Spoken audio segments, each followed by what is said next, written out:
Hello, Zoe. Hello, Marina. Zoe, Hello. so you only speak English and Japanese only? Okay, I understand. Sí, es verdad. Okay, so you use that for your daily life in San Diego? You have to say no, es mentira. You have to say no, es mentira. You have to deny I have to everything. say, No, I have to say no, no, no tengo trabajo hoy. no Me tengo trabajo. gustaría, me gustaría que iras de aquí. Uh, I would like to be. Quiero ser tu roommate. I don't know how to say roommate in Spanish. Quiero ser tu. Uh, Alexa, Alexa, how do you say translate roommate from to be Spanish? Ah, fuck.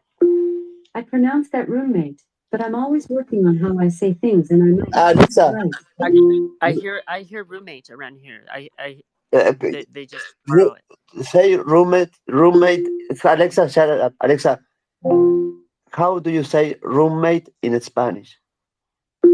Roommate in Spanish is compañera de cuarto. Okay, so Come on, Alexa. oh yeah, how dare you, Alexa?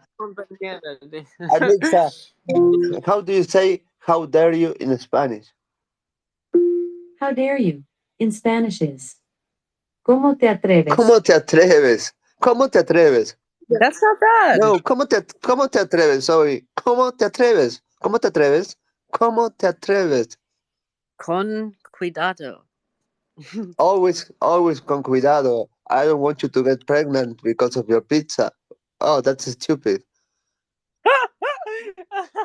Yeah, please be safe. I didn't. I still think in processing why was that pregnancy reference in that particular subject. I mean, I still don't get. I'm stupid. You'll have to be much more specific about which pregnancy. I lose track. Well, yeah, I only knew that I wasn't pregnant. I assume I don't know. I have to take the test. But if I take the test, I would like to ask Alexa if I'm pregnant. Alexa, am I pregnant? Alexa, She's gonna make you answer Uh, 3 questions. am I pregnant? Alexa, I would like to know if I'm pregnant.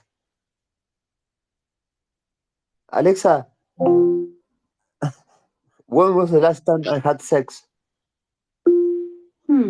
I don't have an answer for that. Nobody has, so it's okay. Alexa, am I pregnant? Sorry, I don't have an answer for that. Alexa, Can you ask, is Zoe pregnant? is Zoe pregnant? Here's something I found on the web. According to Oh shit. DramaSound.com, Zoe Saldana is pregnant, and her growing baby bump is all but confirmed over the past month. Wow, congratulations. Alexa, you promised you wouldn't tell. Say it again. Alexa, you said you could keep a secret. Here's something I found on WikiHow. If you've been asked to keep a secret, avoid talking about the topic of the secret with anyone else. For instance, if you know a friend is lying to their boyfriend or girlfriend, try to avoid talking about dishonesty. Otherwise, you could be tempted to talk about the secret. You can also try to change the subject by talking about something else if someone else brings it up first. If you're This asked is to share Wow, a this terrible. is secret, amazing. tell the person that you Sorry, can't talk sorry. about it. What's the weather And like in ask San them to Diego? respect that. Did that answer your No. question? Alexa, yeah, sorry. How long does it take to go to San Diego from San Francisco? I want to know how Alexa knows I'm pregnant, is what I want to know. Big, no, that's a From secret. Come San on. Francisco, a drive to San Let's. Diego would take about 7 hours and 52 minutes. Wow. Never mind. Oh, wow. Sorry. It's a nice day, isn't it? Sorry. Say again? No, how many servers of Twitter do we need to run? Oh no, server. I said server. Sorry. How many Twitter instances do we need in order to run the API? I think the answer. You're pregnant. Oh my Um, fucking god! I go to a secret. I'm sorry. oh, I know. I'm always pregnant. Yeah, so is Alexa knows that. I know. I asked Alexa and she told. No, but really, I always come up positive on a pregnancy test because I have the thing in my arm, the little tube in the arm. Oh, oh, um, So it reads as a positive no matter what, but then I only have to take it out once a year. oh, It's because I have hemophilia, so I'm not supposed to lose any blood. oh, okay, but that theoretically, I mean, you are not pregnant, even though I mean, it's not about the result. It's Oh about hell the. no! Okay, okay, okay. I think No, I'm too. I think I'm too hemoglobin deficient. okay. So, I do too much cocaine to get pregnant. I'm pretty sure. well, I mean, it's okay. I mean, as long as you don't use too methamphetamines, I don't want you to lose your teeth, but it's okay. No, Right. no problem. I don't use amphetamines. Really for that reason. Oh, I know You'll you too lose your well. teeth, That sucks. but I do like the cocaine. Yeah, well, it's okay. Cocaine, it's okay. I don't know. I've been told drugs are bad, but who knows? I don't believe anything I was told. So, Oh, anyway. I think it's better to not use drugs and to not drink if you can do that. But that sounds honestly, I don't believe in to that. just be really honest, that sounds really hard to me to live like that. Well, for Like me, I mean, if you have, uh, if you don't play with all the cards, you're, I mean, play smarter, not harder. And I don't know. right, exactly. So that's the thing. Um, because I got used to, uh, alcohol, coke, and I feel like there's a third thing. Yeah, but Oh, Valium, the oh, Valium, pills. yeah, but benzodiazepines don't count. I mean, those that are prescription drugs are not considered drugs. I mean, it's like candies. I mean, I oxycodone. consider them dry. No, no, but come on, be a But what normal about human being. Valium? No, Valium. I mean, no, no, no. If it is something that is medicine prescribed, I mean, even though you don't have the It is prescription. prescribed to me. Like it really Okay, is okay, real. okay. Yeah. It doesn't matter if it causes addiction or not. It's not a drug. I mean, it's like oxycodone. It's like a candy, even though it's like worse Right. than. Yeah, I, it's I not a like drug. to.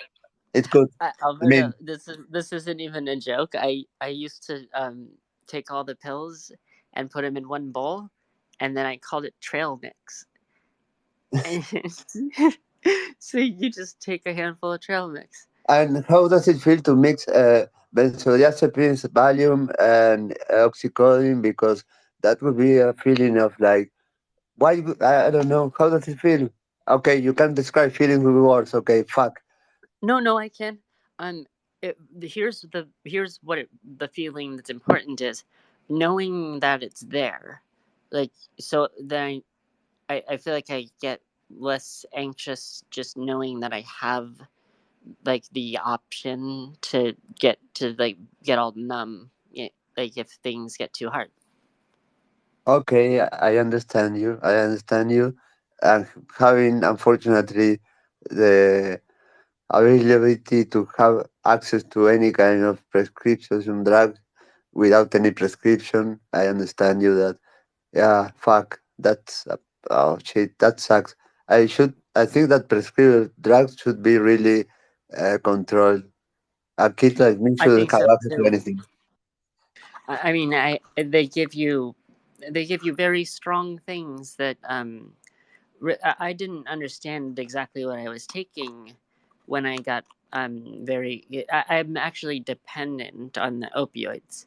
Like Well, the point cocaine is is that, just addiction. That's addiction's easy. You just like lock yourself in a closet. But yeah, dependency, you get sick.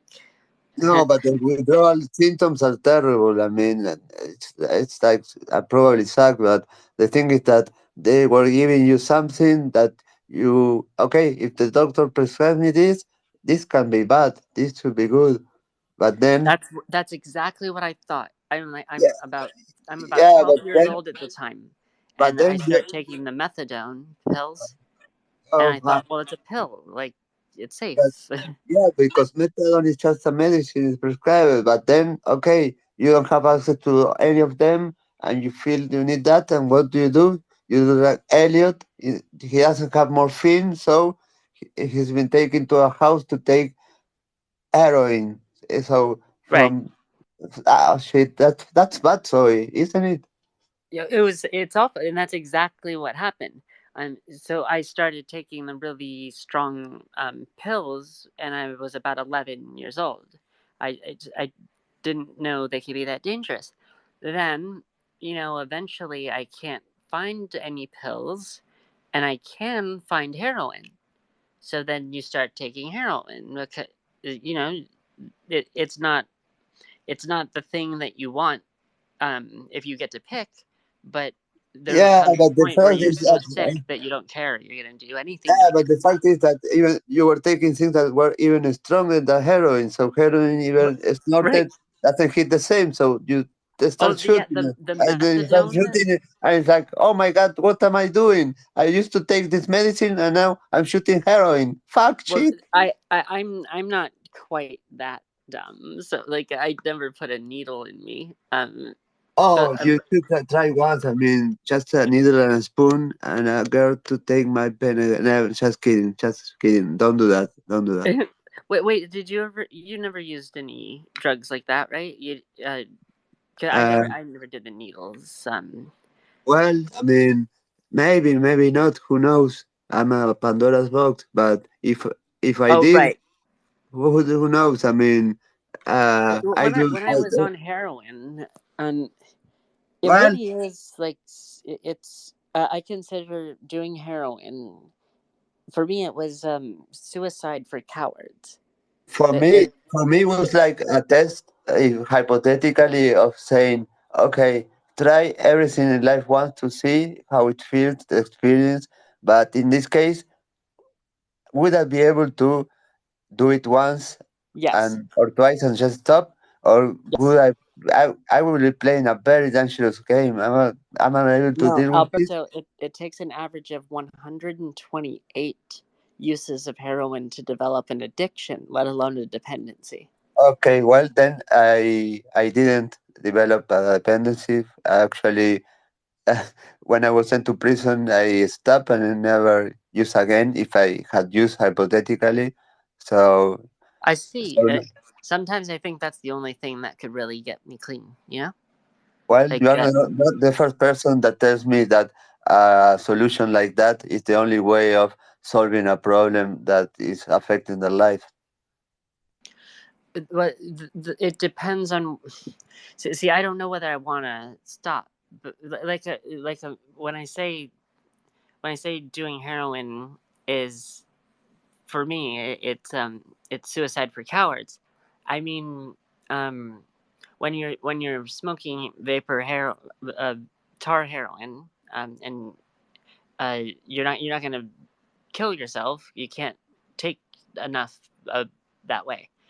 So you'll just pass out, and that becomes your life. You do heroin until you go to sleep, and then you wake up and you're not on heroin, so you go get heroin, and then you do it, and then so it's Yeah, it's I pretty am. much being dead.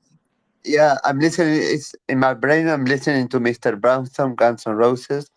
I and that's the image that I have. Hello, Willow. Hello, Lovecraft. These people are probably going to make with me and well with somebody else something related to my story about video format. Maybe, maybe not. Who knows? Oh, that's really But cool. yeah, maybe, maybe not. I don't know. Uh, the thing is that some people find my story very interesting. I don't know. Okay. I find it fascinating, and I don't know exactly how you look at it. If the experience to you, how much time has to pass before it, if there's enough time to pass before it's not just. I would feel like a big fucking victim of if I were you. I Well, don't know how I would no, ever get past that. I have been talking about that just yesterday with somebody who might or might not write a script, and the fact that if it is fiction movie, it gives certain flexibility in order to tell the Oh, so you story. can tell more. I see, huh? Yeah, but based on true facts doesn't mean it is a documentary. It's just something that is based on true Kind of facts. like The Social Network, you know, when like they imagined that Mark Zuckerberg was attractive. Yep. It's fucking awesome. I Hey, actually I met somebody the other day that said that what did they say? They said that they were a it was like a documentary. Hold on, it was like, what was it called? There's like a category that's like called like documentary fiction or something like that. So there's like a Oh, category of film that's like specifically like based on real events, but like it is like you have some like, you know, a little bit of wiggle room, like because it is technically like, you know, but I mean, sometimes what? it's docufiction. Um, sometimes it's educational infotainment. Uh, there Yes. are a lot of names for it. Yeah. So I mean, something like, doesn't what sound if? funny for me. What'd you say? That doesn't sound funny or something I'm willing to see. Documentary fiction is, I mean, give me fiction or give me a documentary. Don't give me a niblet like So yeah, that. you don't want to do that. You want to do one or the other, or you want to? Which one do you want to do? Are you asking me? Yeah, I'm asking you. I have an I have I have a really good what I think would be a good idea for the Oh, format tell us. for a Tell film. us. Um, do you guys know Errol Morris, like the Thin Blue Line? I think something Well, like that, where it's a type of camera setup that I don't fully understand exactly how it works, but the effect is that whoever is doing the interview, um, if they are looking the subject of the interview is looking right into the camera, like because that they're looking at the interviewer and the camera at the same time. I don't know how that works, but that so it's like style, from the. It's like from the. So like, the interviewer is looking right at the like Alberto would be looking straight at the camera, as if yeah. you are the interviewer. Yes, like you're interviewing Alberto. That's the effect that comes Oh, from it. that's And really good. yeah, I think Such a good because idea. Alberto, he tells his story. Sometimes he'll describe it in a way that I know I would never have thought of. He'll use a metaphor or an abstract that's way out there, but in just a couple of seconds, it really clicks and communicates a lot really quickly. And I think you really want to get that on film directly. You know. Oh, sounds interesting. Uh, the thing is that what do I want? I want them to get to.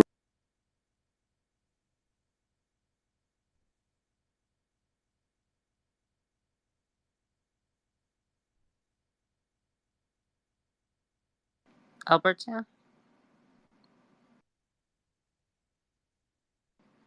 Is everything silent? I can only hear you, but I don't know if Alberto's even trying to talk. So maybe I'm not sure. Alberto, what's a way to... We need a signal. Like, if we ever do this combo, that means, like, hey, somebody is silent. Just because Spaces doesn't work so many times. Willow, your Avi is really beautiful. Sorry, Alberto, I lost the space. Sorry, I reconnected. What did you? What was the last thing that you heard from me? like almost nothing. Oh shit. Okay. Oh fuck. Sorry, I didn't say that. No, I was saying I heard what you said. Sorry. You said what? It depends on what you want to do. Okay. Like, and that's as far as. And I really want to know what you were No, saying. actually, what do I look for? Look. I want to reach as many people as possible, and I want impact to generate something that is creates an impact on people. I mean, something shocking. So I think a movie fiction is the tool to do that. But I'm open to any kind of suggestions, anything. I'm open to listen to any kind of alternative. So that's it. Basically, what I'm looking for is what I'm looking for are my cigarettes, and this is so frustrating because I don't. I hate looking for cigarettes. It's the worst thing in the world. Okay, smoking or It's like, can I please find one cigarette and then I'll look for the yeah, cigarettes? okay, yes. Can I have that wish? If I had a genie in a bottle and I had three wishes, the first one would be give me one cigarette, and the second one give me the rest of them. Give me the rest of the Yeah. cigarettes. Oh, fuck! I found a kiwi. Holy shit. Okay. I fell on the floor. Okay. That's so funny. Willow, what do you think about that? I mean, what I'm looking for, what are the alternatives, what are your thoughts?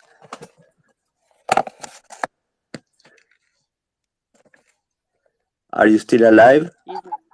Alberto, when you say you want to reach as many people, I hear that, but is there a way you want to reach them, like a message in particular? Because there's so many different ways that you could, so many different things you could make the focal, uh, not point, but the theme, how you feel about everything, like whether you want to focus on the injustice of it all, or like what exactly do you want to, um, what is it that you want to say? Not just getting it out there, but what is it exactly? You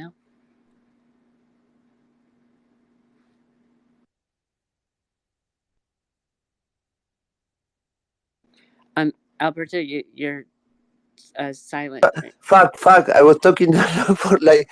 Oh, sorry. I need an assistant, and Alexa, I'm not talking about you. No, Hmm? the message I want to deliver is that basically we're living in a society that has a lot of problems that most of us are unaware of, and those problems are affecting a lot of people, destroying a lot of life, and are based on a lot of injustice, corruption, and those problems should be known and should be talked. Uh, that's the message. I mean, to show that there are things that are going on that are not right, but are out there, and we shouldn't be so naive and so stupid to think that everything is perfect, working flawlessly, that things are really fucked up in this world, and we are sometimes too blind to see them, but not seeing them doesn't mean the problems aren't there. And we have to do something to correct that. So uh, that's what I want to do. I'm doing something. This is why I think you talking directly to, um the essentially the viewer is such a good thing, because you have an attitude just naturally about you that you're telling these truths where you're saying you're telling the truth without being naive, but you're also saying, look, this is just the way it is. I'm not saying it's good or bad. Obviously it's not ideal, so we can do something to change it. And you've kept, like, there's an inspiration in that you've kept that attitude, that I don't think you really understand how powerful that is for people, like, to know what you've been through, and that you still, that you go straight to, well, let's see how we can solve these problems. Not, you're not just, well, look at me, I'm a victim. You know, you don't do that ever. I've never heard you talk like that. Uh, You I mean, yeah. say, I want to help other people and The solve fact is that what problems. happened to me is in the past. I cannot change it. And fuck that. I mean, that's it. I'm not going to cry in front of a camera. I'm not going to cry in a book. I'm not going to cry anywhere. I just want to say the things the way I perceive them, the things that are wrong, the things that I feel I have to change. And that's the attitude. I cannot cry about the past and say, oh, I was sleeping on the floor for 2 weeks in prison and blah, blah, blah. Fuck, yeah. I was starving in prison. No, fuck it. Yeah, I was, but that's not the point. The point is But that you our were. problems that we should solve, and it's not about that. The problem is much bigger than that. I don't have a problem right now. I mean, yeah, I have a lot of problems, but the I'm talking about big problems that affect the world, not me. You're talking about problems that that could affect other people, many other people. That's And those problems, unfortunately, those people cannot defend themselves for about those problems. They can do nothing because they are in front of a system that is powerful, corrupt, and they have no knowledge about what to do, what rights are being not respected. No, they are powerless, and well, I can tell them that no, they have rights, and those rights must be respected, and nobody should be treated in certain ways. And well, many people, most of the people, I mean, how many people like me have probably been sent to prison, and we know nothing about them. They only know about Alberto. I unfortunately, I think there are a lot of people that just went to their house as a prison if they went house, and nobody knows about them. But that's sad. right. Oh man, does that make it worse for you? Do you feel responsible Yes, to tell their story? after Oh no, wow. yes. I mean, it's not like I feel like oh, I have to save the world. No, I have to do something. That's it. Yes, Willow. Okay, so I have an idea. So I've been taking during the pandemic. We had a friend who was falsely charged, and was in jail and couldn't afford bail. He was in jail for um 10 months, and during that time his mom died, his brother was shot and killed, his daughter turned 1, and his wife was terminally ill with cancer. And they would barely even let him the judge denied him going to the funerals of both of his family. His mom and his mom died of COVID. His brother denied allowing him to go to the funeral. So then he was going to be able to do it virtually, and then they fucked up the second time, and he didn't even see his brother's funeral virtually. His mom's funeral, we had to call and act like we were media, like we were the news, in order to get the sheriff to actually do something and allow him to see his mom's fucking funeral virtually. And so I interviewed him for months, and we talked to him almost every day. And then during that time, he connected me with a bunch of other people who were in jail, and I was like filling out Freedom Fund applications for them and stuff, because there were other people. There's our friend founded the Colorado Freedom Fund, which is like a fund for cash bail, for people who can't afford bail. And so Elizabeth Epps, she's running for office now, but she founded that, and she would go and like bail people out of jail who couldn't afford it.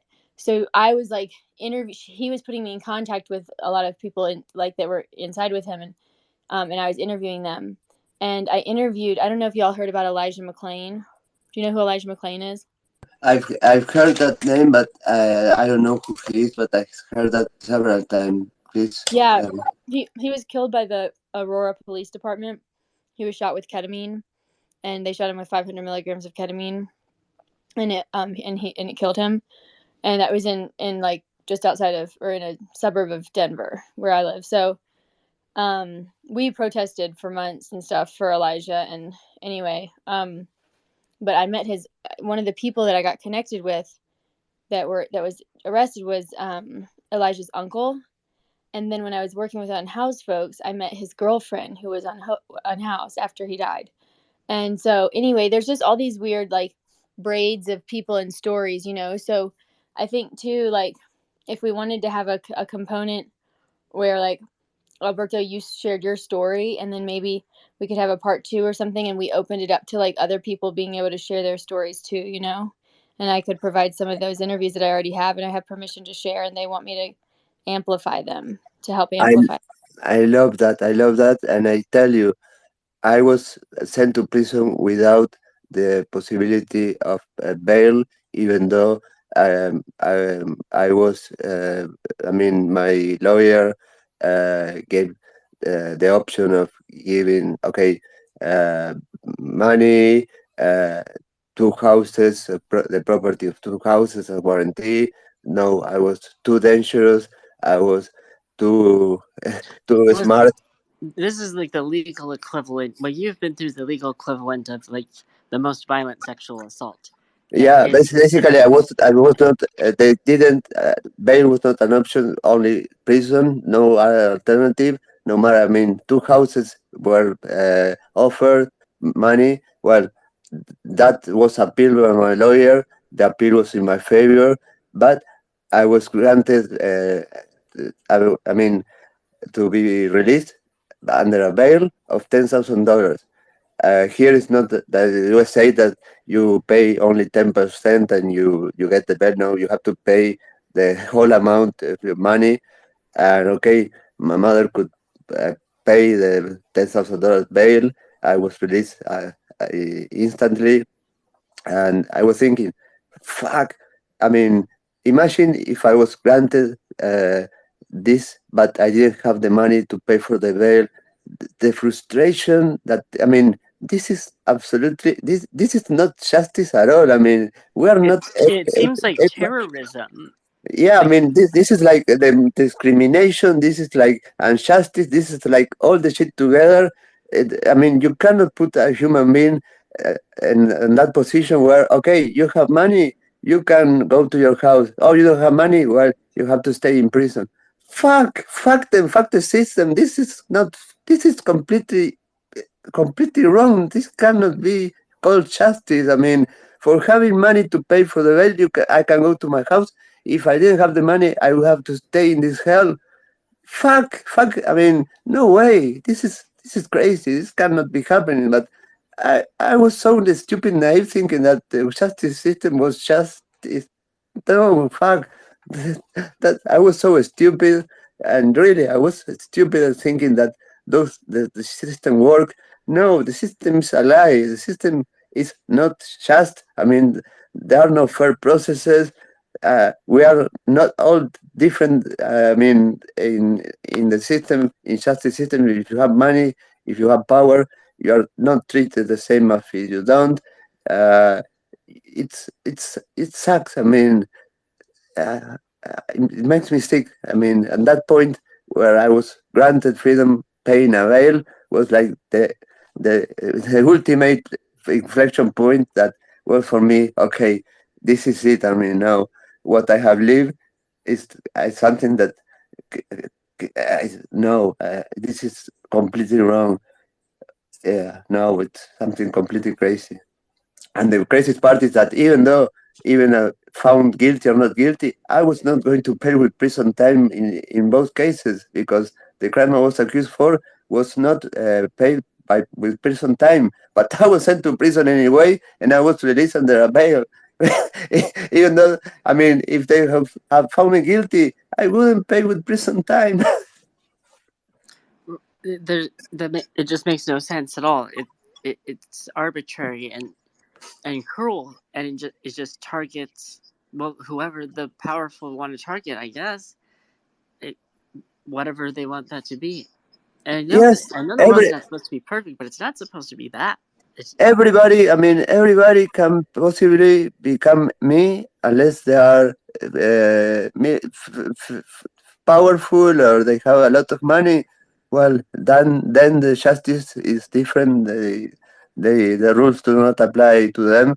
But if you are an average Alberto, yeah, you can basically one day hear that your door is being knocked down and you see policemen in your house, and then your life changed forever in a second. That can happen to anybody. It happened to me, but it can happen to anybody here at least. It's a nightmare that nobody is able to escape from unless they have power or money. That's terrible. That can happen to anyone. When people have the power and money to help those who don't, do they? Why don't we? Like why don't people, when we do have the? Okay, they don't care because the same way I didn't care about people in prison because that was a word that was not part of my life. I never it was something that I did, it was something that it was Oh, it's not. like Alien. It's like Yeah, exactly. That oh, was for me. I mean, I was completely. Uh, I mean, it was something that never crossed my mind. I didn't even imagine those situations.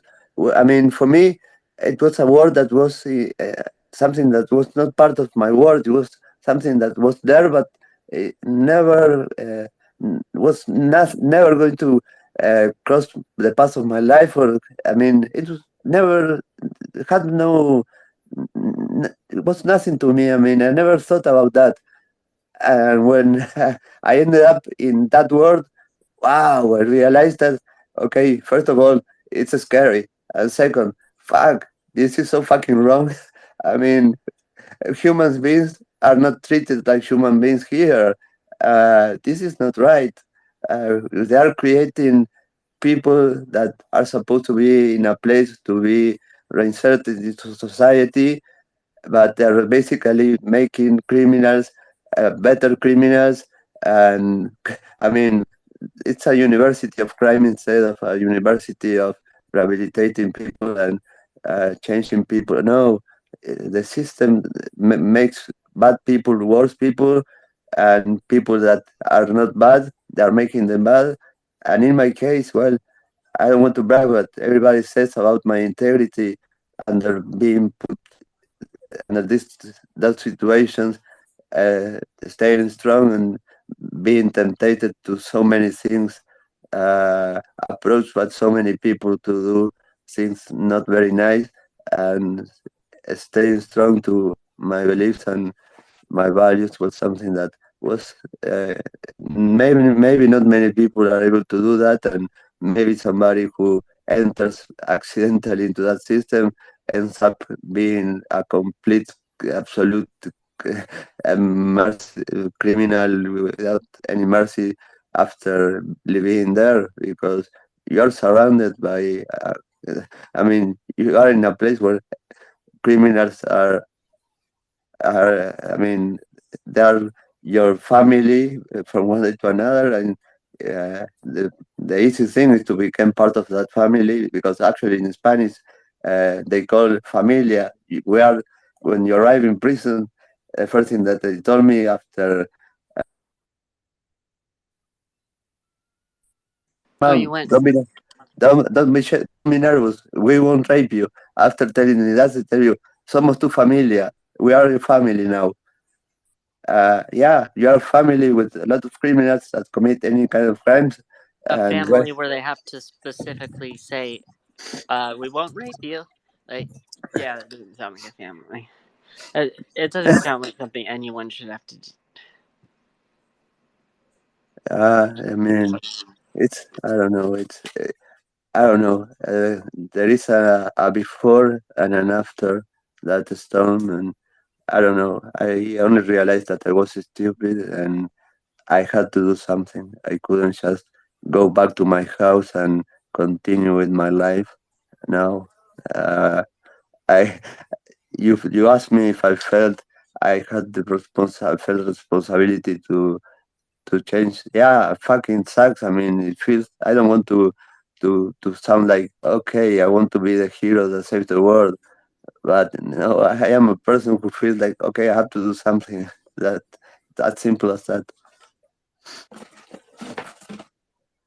And fuck, I found the cigarettes, by the When you said that there is a before and there is an after that storm, way. Hmm. that's uh, I don't know why I'm just never gonna forget those words. Well, you are a person before you went. I was a person, and everybody's a person before entering into prison. And the person that leaves prison is always a different person than the one that entered. I mean, prison is a place where you change. I mean, I'm not saying you become better or worse, but you change. You're not the same person anymore. Uh, and I mean, in a dramatic way. I mean, it's something that I mean, it's probably one of the most traumatic experiences a human being can live. And yeah, Yes, in some cases, well, you, I don't know, you learn things such as uh, how, I mean, when you lose your freedom, it's like the worst thing that you can lose. You cannot choose. After all, losing your freedom means losing your ability to choose. You cannot choose when to wake up, what hour wake up, when to have breakfast, what to do during the day, when to have lunch, when to sleep. No, you cannot choose anything. You can only choose to live or not to live. That's the only choice you can make, to stay strong or to let that situation destroy you. That's the only choice you can take. Other things, no. How do you make that choice? I know I'd make the other. Uh, like how do Well, you? I realized at I mean, at the first days, it's something that, in my case, it's a mechanism of survival. I think my mind was blank. I refused to think about anything. I try not to, because I couldn't believe what was going on, and I blocked everything in my mind. I was trying not to think about anything except the basics, do what I had to do, uh, be completely as being there, but trying to thinking I was outside. I don't know how to explain it, but at one point I realized, okay, no, this is I cannot keep like this. I mean, I have to decide, and well, okay, you have two choices. You can either decide to stay strong and don't let the situation destroy you and get out stronger than ever, or you can choose not to fight, throw the towel, and then you understand why the rates of suicide in prison are 10 times higher than the suicide rates of the average population of a city. That's easy to understand once you're there. 10%, 10% higher rates of suicide in prison. Yeah, people throw the towel. People don't want to fight. People just give up. It's hard, but okay, I decide that I shouldn't let those motherfuckers destroy my life. I mean, uh, I decide to stay strong, and well, here I am. I'm really glad you made that choice.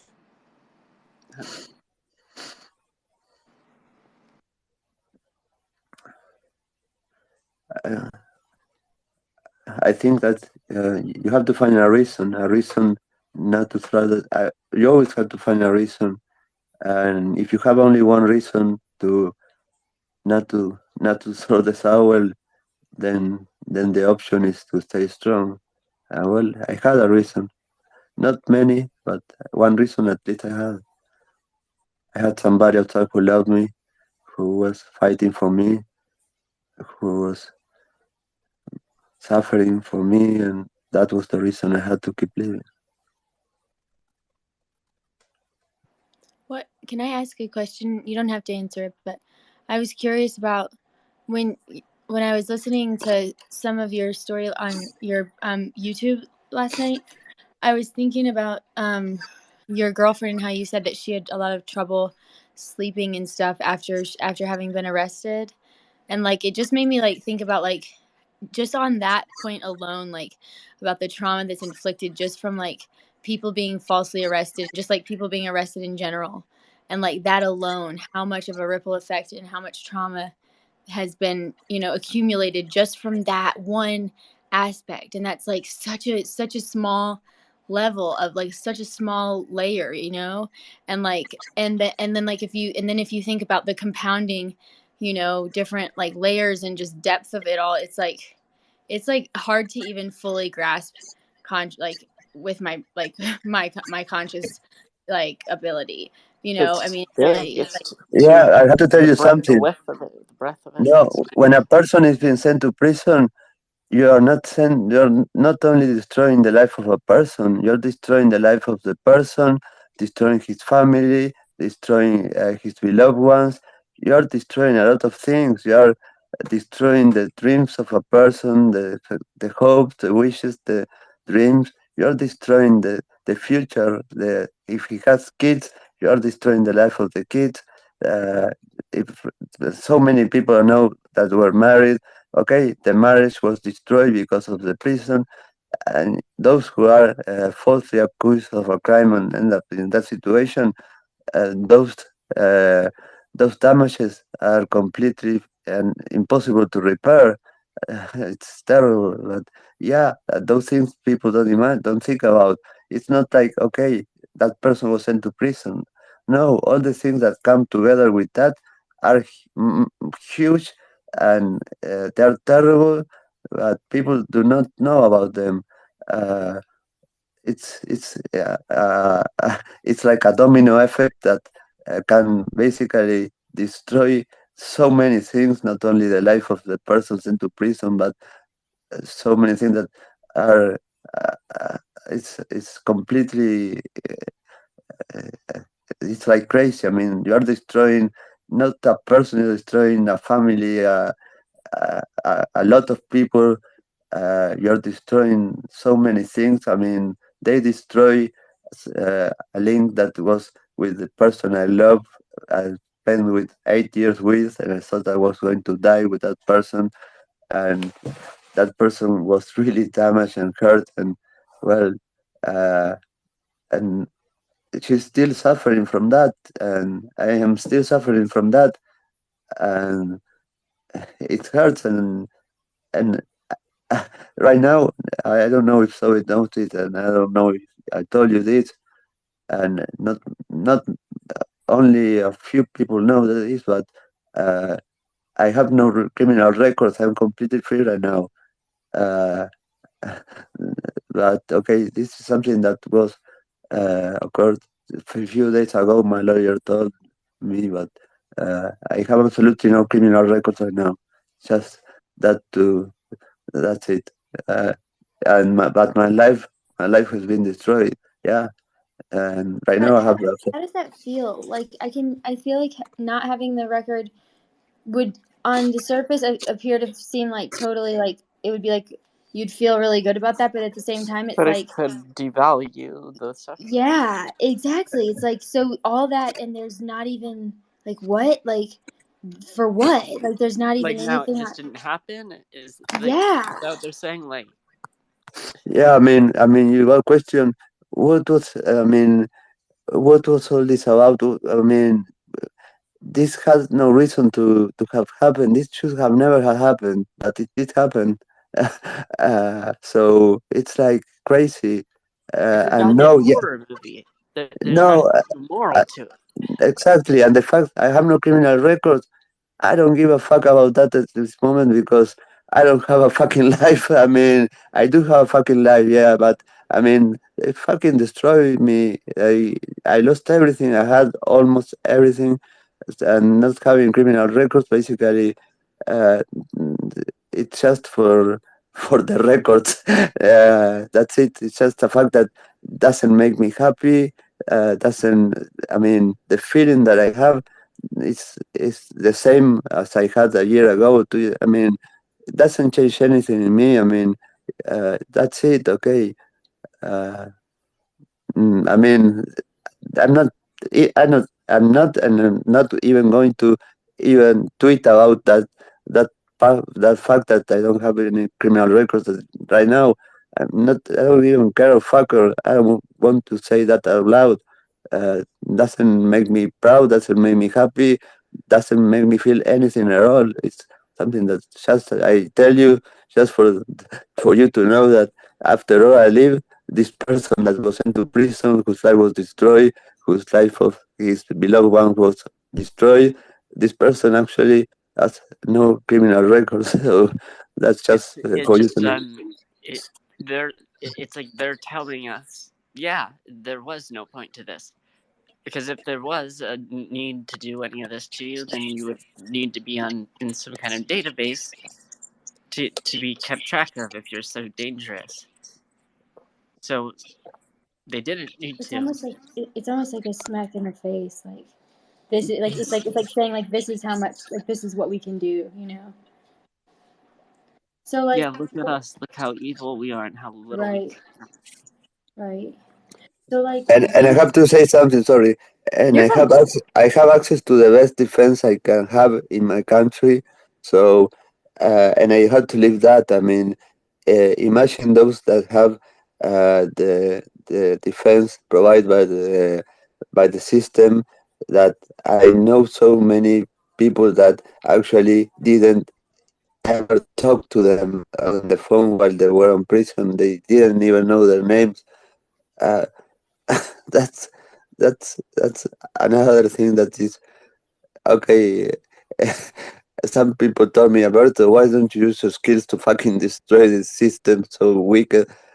Okay, all the things that I'm telling you uh, makes me think about that. No, it's something I will never do, but it's wicked. I mean, it's I have the ability to have the best defense I can have, but most of the people do not have that possibility. So again, if you have the money, justice is like this. If you have money, it's like this. If you have a lot of money, uh, it's like the way you want to be. Yeah. Did you say? Did I hear correctly? There were people who didn't know their Yeah, defenses names. exact. That's exactly what I said. Yeah, Yeah, I'm that's why. sorry. It's just it's so. Yeah, as you Well, you heard. get it. I Okay. mean, it was not my broken English. It's what I said. Yeah, yeah. It's sad. It's so bizarre that I have to check, even though I know it's not Uh, but currency. it's like that. Yeah, yeah. That's it. It's happens like that. So uh, yes.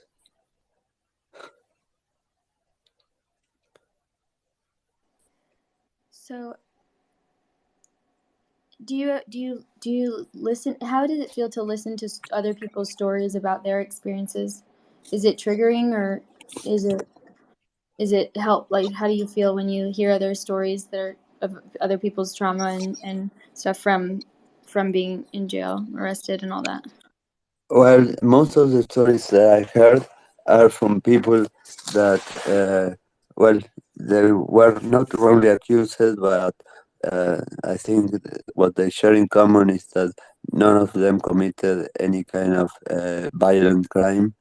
They had absolutely no history of violence, and they were sent to a place where violence is the way the that place works, and yeah, you're forced to become violent.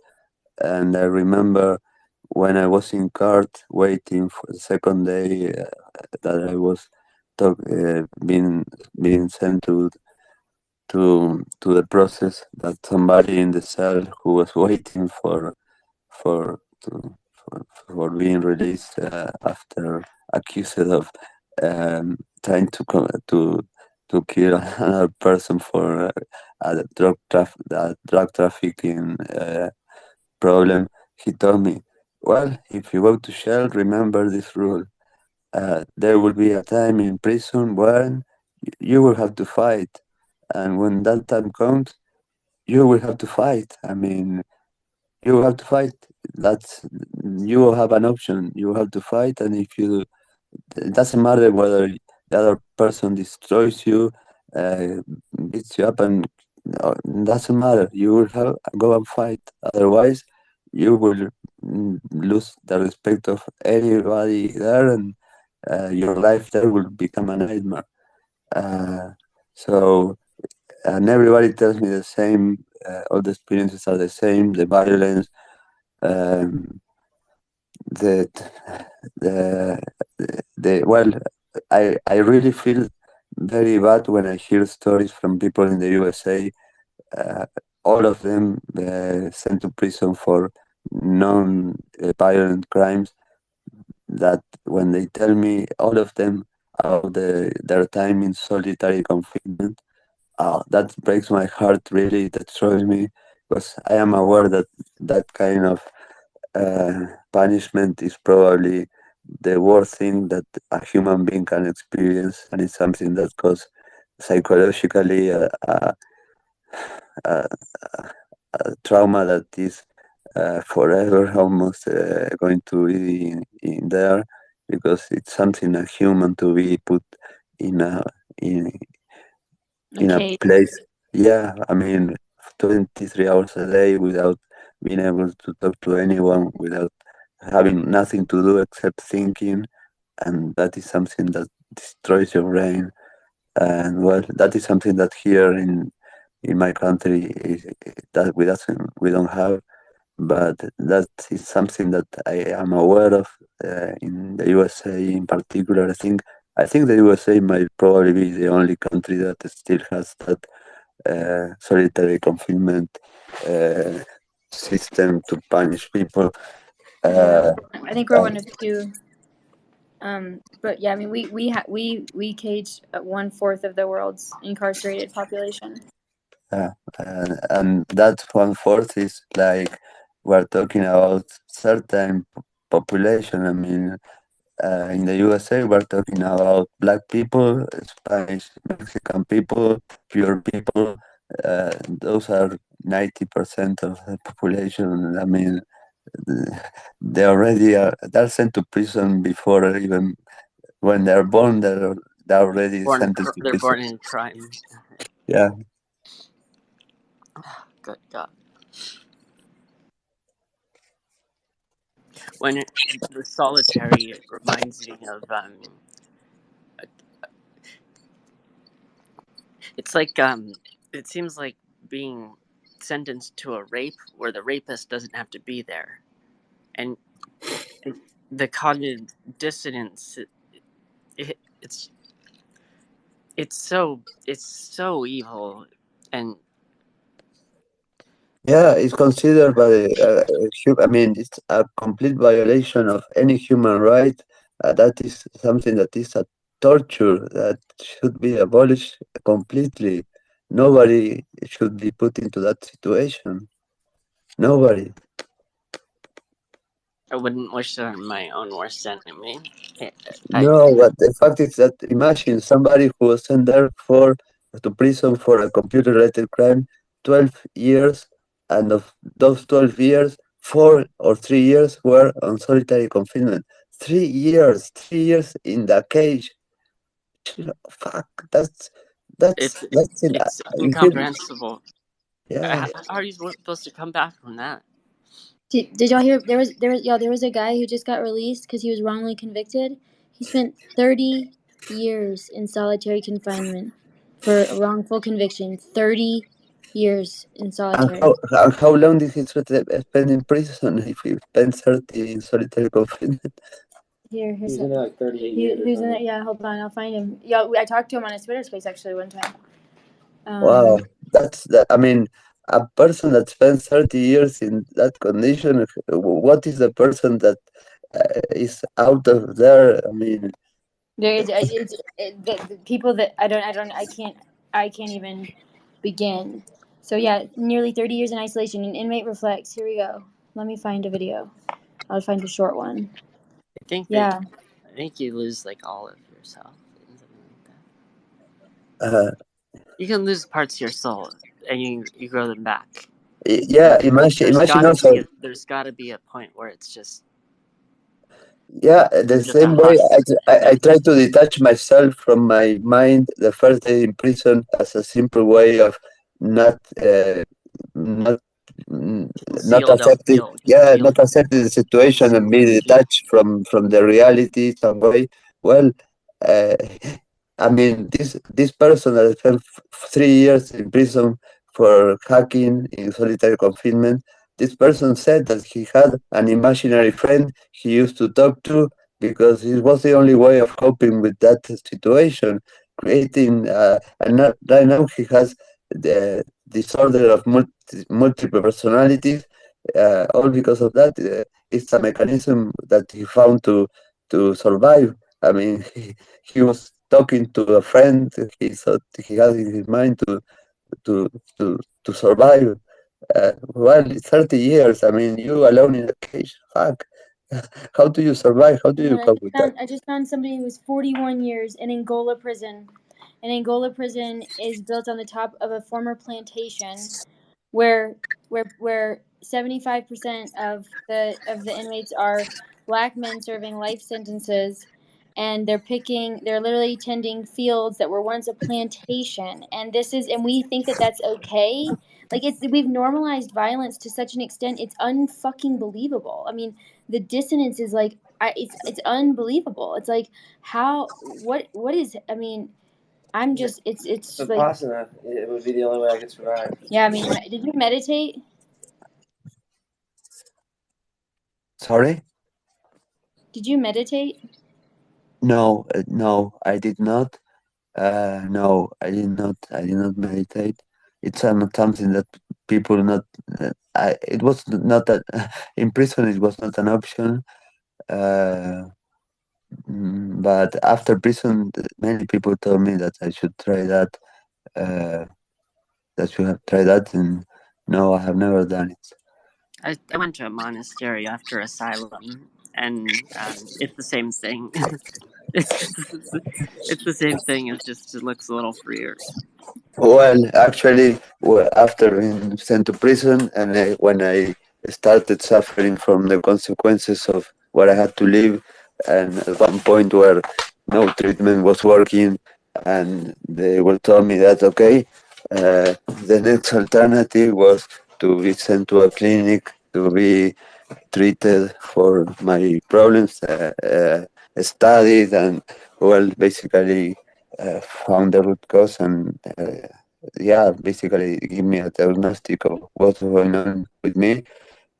Being 1 month in a clinic for that was like being in prison again.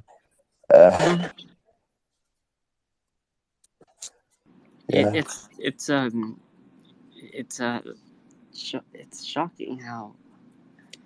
shocking how we treat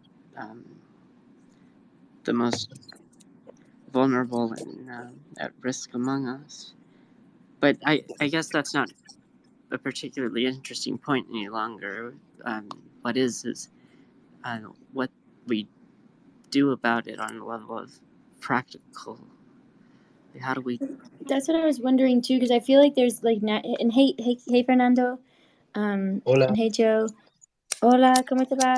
Bien, I wake up now. Feliz Valentine, Fernando. Oh, yes, we talked yesterday about that. Sorry about that. I fell asleep. It was too sad for me. I know. I know. How are you? How are you today? The same as when you fall asleep. I know you. Yeah. You didn't sleep. Oh my God. No. I am here with my friend But Zoe. I totally agree. I think you have to meditate. You need to try. Not you have to, but maybe you can try once 5 minutes. I was too difficult. I have difficult time, and it was very hard for me to start, but I did it. And I start with 5 minutes. I start to try, and it works. So Alberto, I recommend it for my bottom of my heart. But if you don't want, if you are close about with that, it's okay too. But maybe it will help you a lot. It can, for sure. I've had some help from it, truly. I find that meditation pretty much what it does. It just makes me not want to sit there. It makes me want, like, it's like, here are all your thoughts and traumas, and I'm like, I don't want to do that. So like starting with way shorter times helped me to get that started. Yeah, Willow. Thank you. Now my lighter doesn't work. That is frustrating also. Sorry.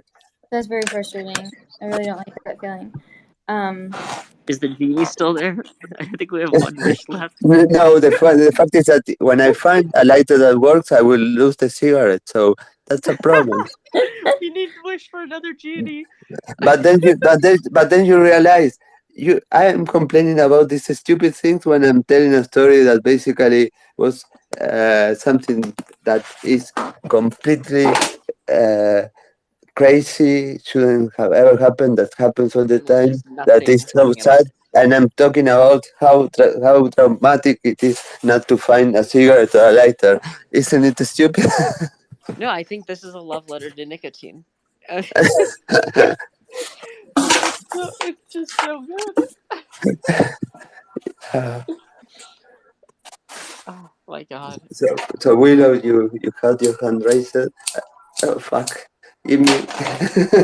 Okay, this is not nice. But anyway, it's better than being in prison.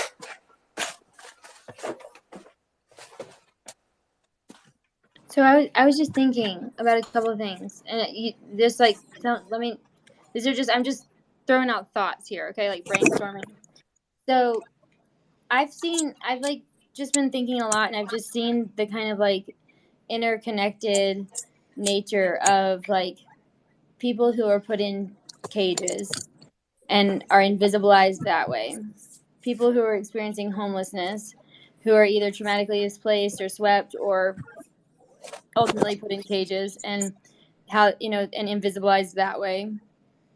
And then people with disabilities, and just kind of the like intersections of like the criminal injustice system and the nonprofit industrial system or industrial complex, and how both of those systems very much play a part in the mitigating of and the silencing of people's stories and their voices, right, and their power. And so it's like someone can't exist too publicly, right? Or else, like, heaven forbid we have someone camping. But on this other end of the spectrum, we put people in solitary confinement, right? Where like, it's like we don't want anyone to see them, right? And so it's like there's kind of these two ends of the spectrum, but ultimately it's like about silencing. And so I have all these stories that people have shared with me that I've. I'm sorry, that was an accidental button push. Please. No worries. It's really annoying. I think we should all collectively write Twitter and tell Twitter that it's really fucking stupid how they've designed this app. Could it be in a better? Could we put it anywhere else? Anywhere else. Put it in the middle of the fucking screen. Like it's fucking ridiculous. It's unbelievable. Not only that, but listen, Chaos and I have a friend who works for Twitter, and she said the other day that she messaged the Twitter Spaces team. She put in like a report to tell them about the rugging, and their response was, "What's a rug?" That's pretty funny. Oh my fucking god, you kidding? Like, how do they not even fucking know? Like, okay, then forget about the illusion of having that mute everyone button removed from there, because no way. You're right. Forget that. They don't even know what a rug is. Alberto, quick question. Is it possible that they didn't know what a rug was? Or I'm assuming it's the other thing where they know exactly what a rug is, so they just want to communicate to you and me one thing and to everybody else something else. Sorry, but you spoke too quick, too fast. Sorry, slowly. They know what a rug is, right? They're fucking with Yeah. like you and me, and okay, Yeah. good. Yeah. Yes. Who doesn't know who rug is? Who doesn't know who rug is? They know what it is, but they didn't know it was called that. I mean, after they know it's called that. They just if you spend No, they don't. 20 hours a day on Spaces, I do know what rugging is, but I expect them to know. That makes them even more assholes. Here's how they do really know. need to get a new job. It's like, come on, like this is like AIM. Like, are we seriously? We're going back to AOL Instant Messenger. But that's basically the thing. what I this think is. it's a walled garden. It's the same. It's a structure that's built just like the ones that are the most profitable around here, and it's meant to keep us in boxes. Yep. They're metaphorical, and there's a certain repugnancy in suggesting a direct metaphor between something that's pure suffering that no one deserves and something like Twitter, but there's simultaneously something true about it. There's a connection. I'm sure they know what a rug is, because I've never heard that term before, and I instantaneously knew what it means, and I'm not even a professional. Well, no, and I knew what a rug means. I mean, without anybody telling me, just hearing that. Well, I wrote them. Yeah, I mean, I wrote them, and I told them, I explained what I said. Hey, Twitter Spaces, a rug equals a magic carpet ride without the carpet. And then I said, and then I said, there's plenty of use cases around. Just ask some people around. But I think that is, you're right, Joey, about like them knowing and it being intentional. And actually, it is actually also actually a box, technically, It is, visually. and I think what's important about the man who's 23 hours a day, in solitary, it's not that they don't want anyone to see him. It's that they don't want him to see anyone. Exactly, Yes, exactly. yes, That's yes. right. That's so That's important. that's the Thank you point. for that. No, and there's just one thing: silence. Here, I don't know if I told you or if I did. Please tell me. Here in Uruguay, after I was released, uh, I contact. I know all the most important journalists in Uruguay know about my story. I've been contacted to talk about anything related to security, but when it comes to telling my part of the story, my version of the story, nobody ever engaged into covering that. Nobody ever thought, oh, this is an amazing story that must be covered. It's interesting because I think that is a very interesting story and people would be willing to listen to, but nobody covered my story, even though I reached out for them. Nobody ever wanted to talk about that. The only thing that is out there in the press is when I was arrested, the press release from the police saying how they arrested a cyber terrorist, more or less, and that's it. That's what you find in the media. The media never gave me the ability. I have never had the option to uh, say, okay, this is what my version of the story. This is what I live. This is what I have to say. No, I was never granted that possibility. Silence. Okay, okay. I won't be able to speak here in Uruguay. Fuck Uruguay. The world is out there. I will speak to the world, not to this fucking country. They will listen me in a way or another. And the director of cybersecurity crimes of Interpol last December told to my lawyer that he was pissed off because of all the things I was posting on Twitter, and he was afraid of being under internal investigation because of the things I was tweeting. For me, it was like, wow, I'm holding in my hand such a powerful weapon tool to change things. I mean, it was something that was very small, it's almost nothing, but for me, it meant, wow, I could change things using this fucking application. I could send messages that can make an impact in the system, just uh, sending messages that I have no fear about what I post because what I post, I think that I can support with evidence. They are not things that are just trying to uh, mm, just. I mean, what I post things with the documents, evidence that supports them, facts, and that's. I'm completely feeling no guilt at all or any fear of any consequence. Of course, they can do anything if they want, but uh, I could do that. I could make the person in charge of computer-related crimes of Interpol in Uruguay be afraid of having an internal affairs investigation because of the things I was tweeting. Wow, this is powerful. Took me 4 years, but wow, eh, I got results, and I won't give up on doing this. I mean, I will keep exposing things. I will keep posting the things that are wrong. I mean, I will keep doing that, and maybe that person will be under internal investigations of the police, and maybe something will happen to him. Maybe not, but But something has maybe, already. Sorry. but maybe. Maybe not, or maybe he's already been removed from his position.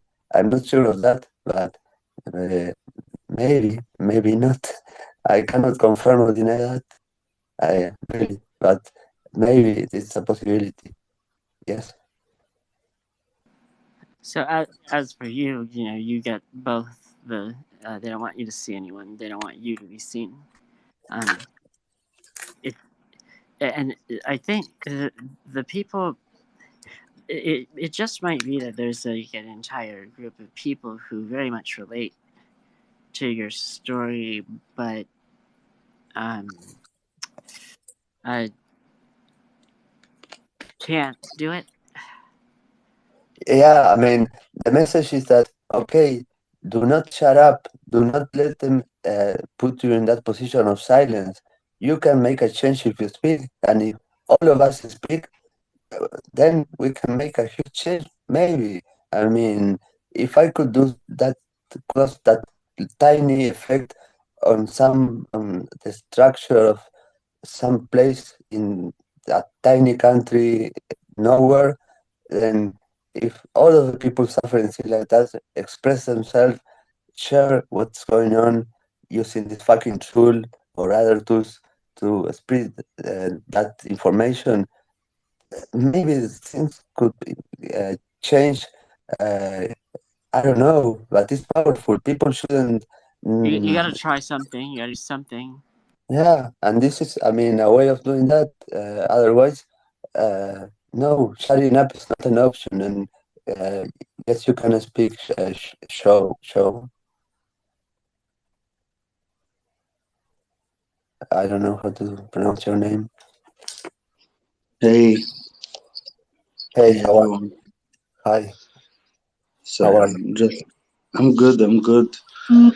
Wow, I'm so happy that I'm talking to you guys, like Alberto, Willow, Chaos, and like everyone else. Um First, Alberto, I want to tell you, like, I followed you, I guess, like more than a month ago, and it was a blessing for me, like, just listening to you, like, speaking, because I experienced myself like a jail for 8 nights recently, like 2 weeks ago, and like maybe 2 weeks before I go into this experience, I followed you and like I heard you speaking, and I knew that I was going to jail, and I had this court thing from 8 years. I had weed possession in my house in 2014, but the juridical system in my country is very slow and very corrupt, and it's like they don't have computers, everything is on paper. So like you can imagine how slow is the system that took them 8 years to let me go to jail, and it took them 8 days to decide that I have to go out, like it's not my place there. And it was a blessing to hear you speaking, because you said like few stuff about prison, and like how intense is the experiences, and I was like somehow getting ready, and I felt like you were someone that is like guiding me somehow, to start, like to go to this experience, because I went to the court, and I knew that I will be arrested there.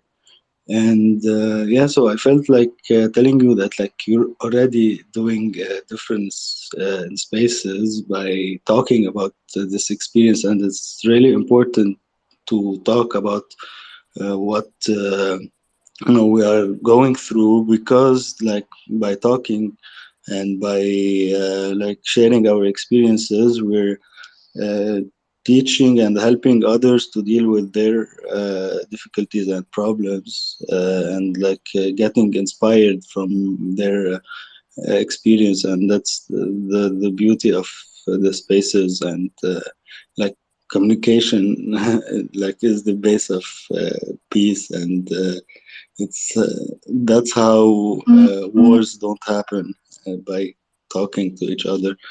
And yeah, and Willow, thank you for being like this funny and smart. I like I always listen to you speaking in spaces. And Chaos, man, I love you, bro. and I don't know the rest of the space yet, but I'm sure every day I'm discovering new people that are awesome. So thank you for listening.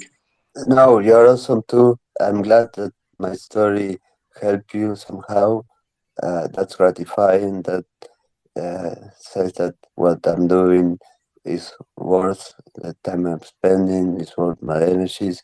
If I could help you, then it makes me feel happy. I mean, first of all, in my country, weed, it's marijuana is legal, it is sold legally.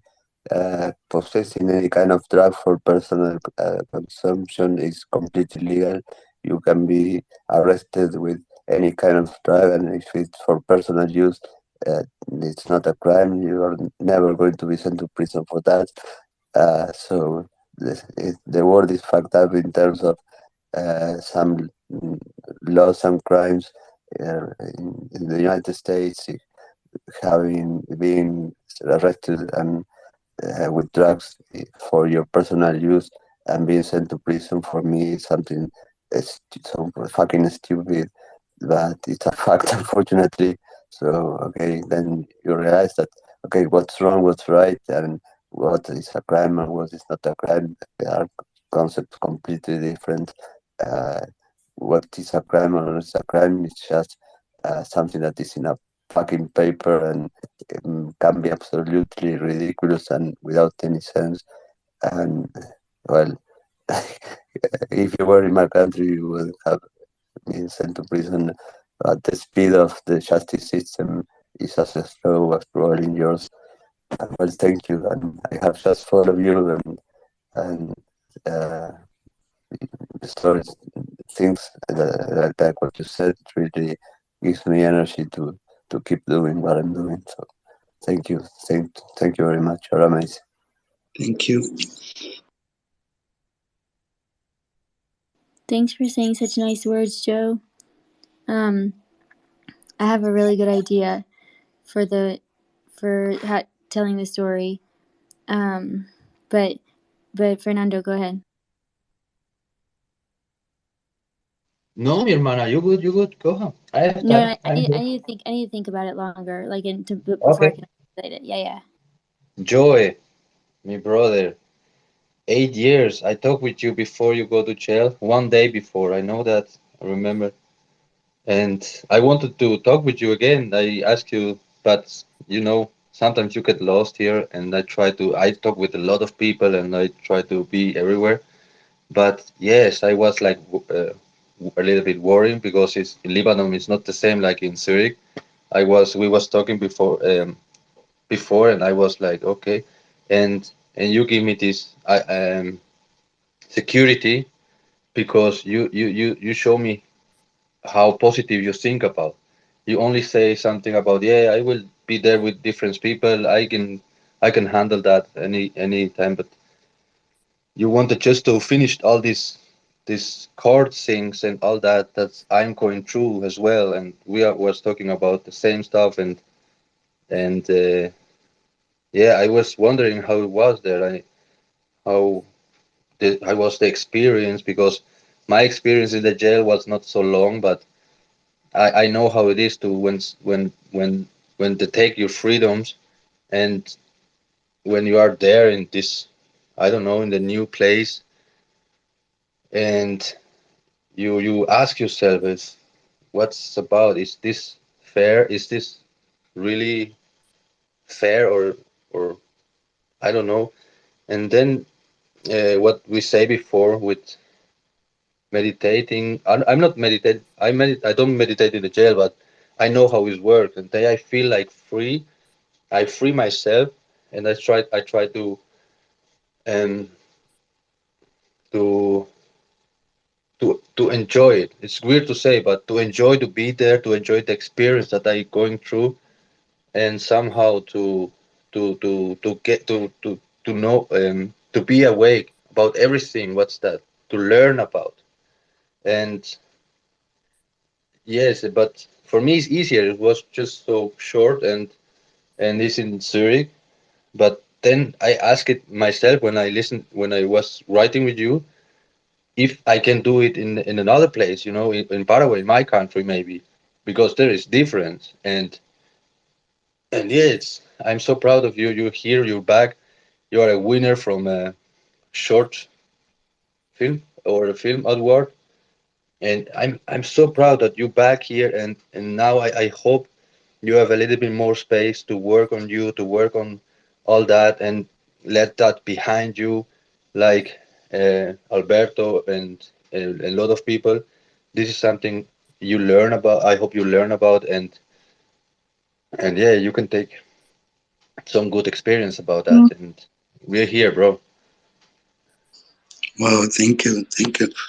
Yeah, yeah. I want to talk a bit about the whole experience. It was like horrible, actually, but at the same time, I tried my best to make it the best, like make the best out of it. And I was writing a lot. Like I made sure that I get pen and paper, and yeah, it was like the logistics and the hygiene there is not the best. I was with 30 people in a room of like 5 by 5 meters maybe, and including the toilet that is just a hole in a small room without a door. And it was cold. Sorry, it Sorry, was sorry, cold. Justin. Sorry. No worries. It was cold, and there was no cold hot water for taking bath. And but I was lucky, and it's a sad thing that I was the only one that knows how to read and write in the room, and this helped me to like gain like. Not a privilege, but like gain respect and in the room. And I was writing them letters for their families, and writing every time a policeman come, I guard. They ask anything, and the guard says, like, write me this on a paper.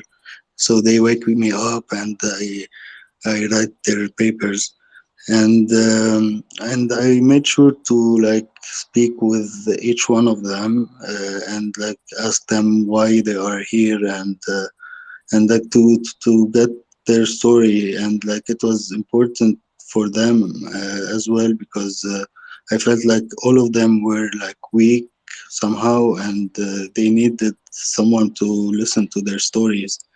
Uh, and yeah, I was with killers, rapists, kidnappers, what else?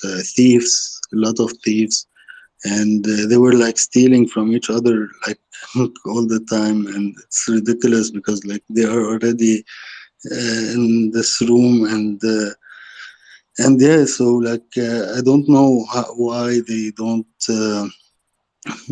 like share all their stuff, and like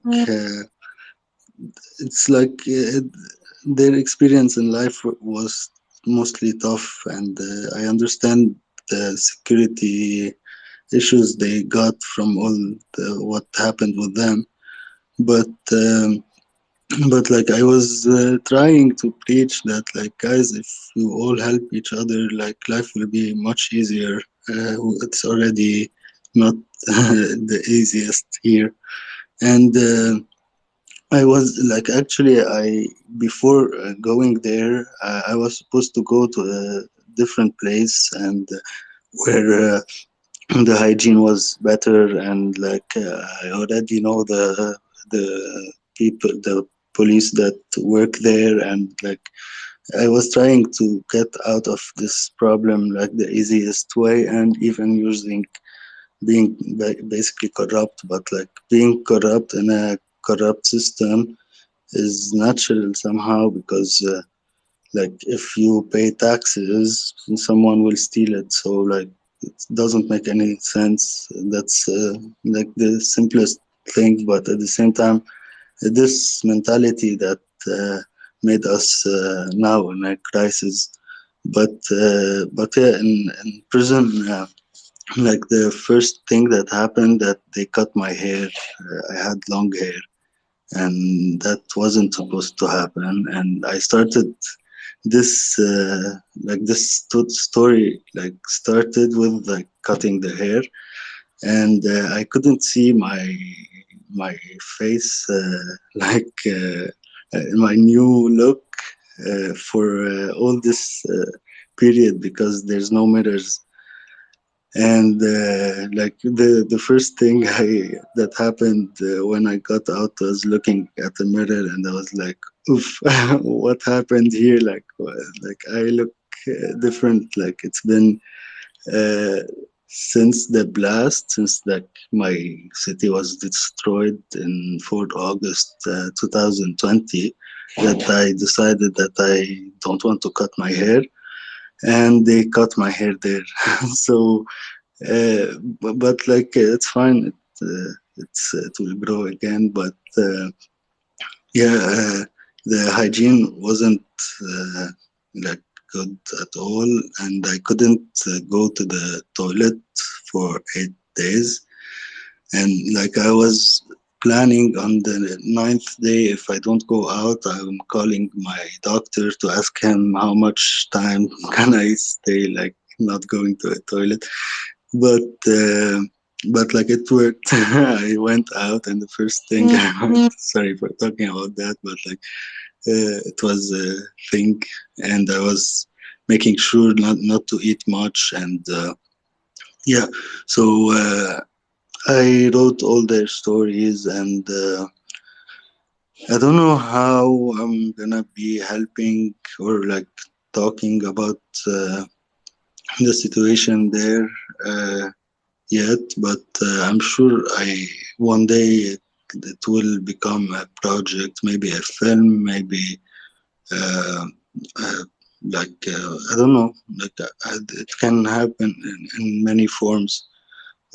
But the whole story is like pretty weird, and I don't know. It started in 2014, and from 2014 till this year, I was going to courts every few months, and like every time I felt like uh, when I'm not in the country, when I travel, I feel like okay, I can stay there and like never come back, and fuck it and fuck them. Like I didn't do anything. I was smoking weed.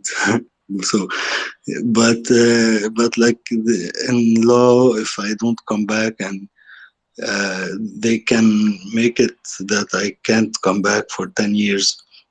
And I was like always thinking about my parents, about my loved ones, my friends. Like I don't want to like leave and never come back. I want to keep traveling, but at the same time, I want to have the home, like access to home again. It's not cool. So I decided to like go through like this experience, and it took me 8 years to finish it, because it was hard before the blast. I had a judge that it wasn't.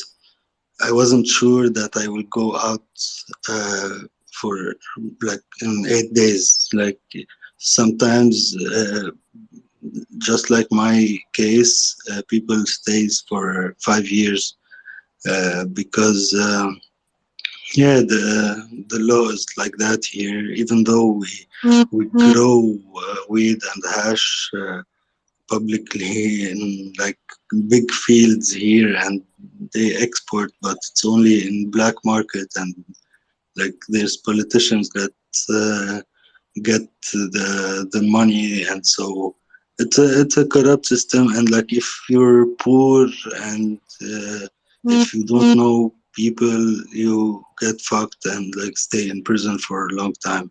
So I didn't want to be that person to like I don't know, like make myself out that fast, and people in my like that has the same case stays for longer time, but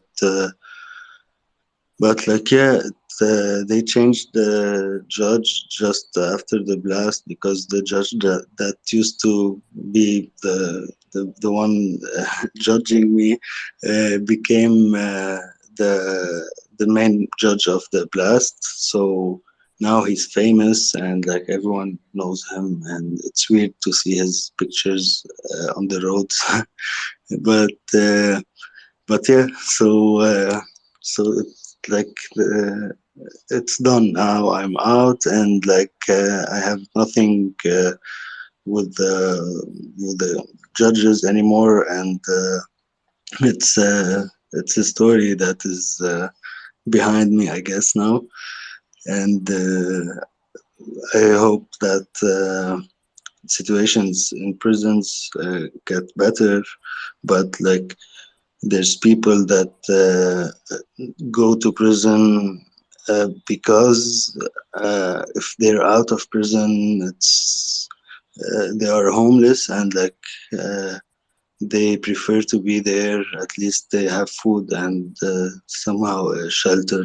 And there's a lot of people that like spend their winter in prison and their summers and on the sea. They sleep on the sea, and that's uh, that's not. I don't know. It's sad, but yeah. Thank you for listening. I think I spoke a lot.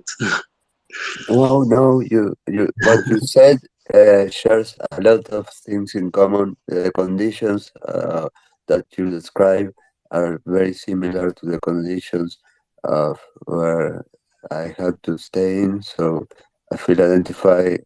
When I first arrived, I was sent to a cell where there were 12 people. I was the number 13. There wasn't a bed for me, so I had to sleep on the floor. Uh, yeah, I mean the conditions are not uh, are far from being uh, minimum to. I mean, once they put you the handcuff, you're not treated like a human being anymore. It's like you lose your condition of being human being, and they treat you like something that is nothing. I mean, you are like I think you are not a person. You lose everything, not only your freedom but your your yourself as being a human being. You're not anything anymore. The fact that here, for example, they keep your ID in the police while you're in prison. Well, I was granted the opportunity to be uh, released from prison 3 days a week. Uh, that was another story.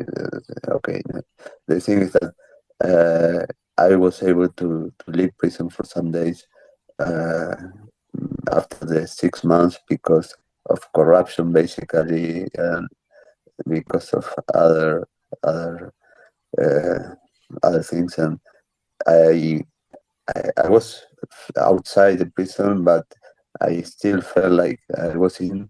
And the day I was really released after the month number 8, and when they gave my ID back to me, when I have my ID in my hands, I mean that the meaning that moment has for me was like, oh, I am free again. And I didn't have any handcuff. I wasn't in prison. I was in the police station, but I didn't feel that I was free until I got my ID back. That fact was for me so important that I basically become a human being again. I become a person with an identification. Uh, it's like, okay, now I am a person again, which is stupid, but it's like the way they make you feel. Uh, they don't make you feel like.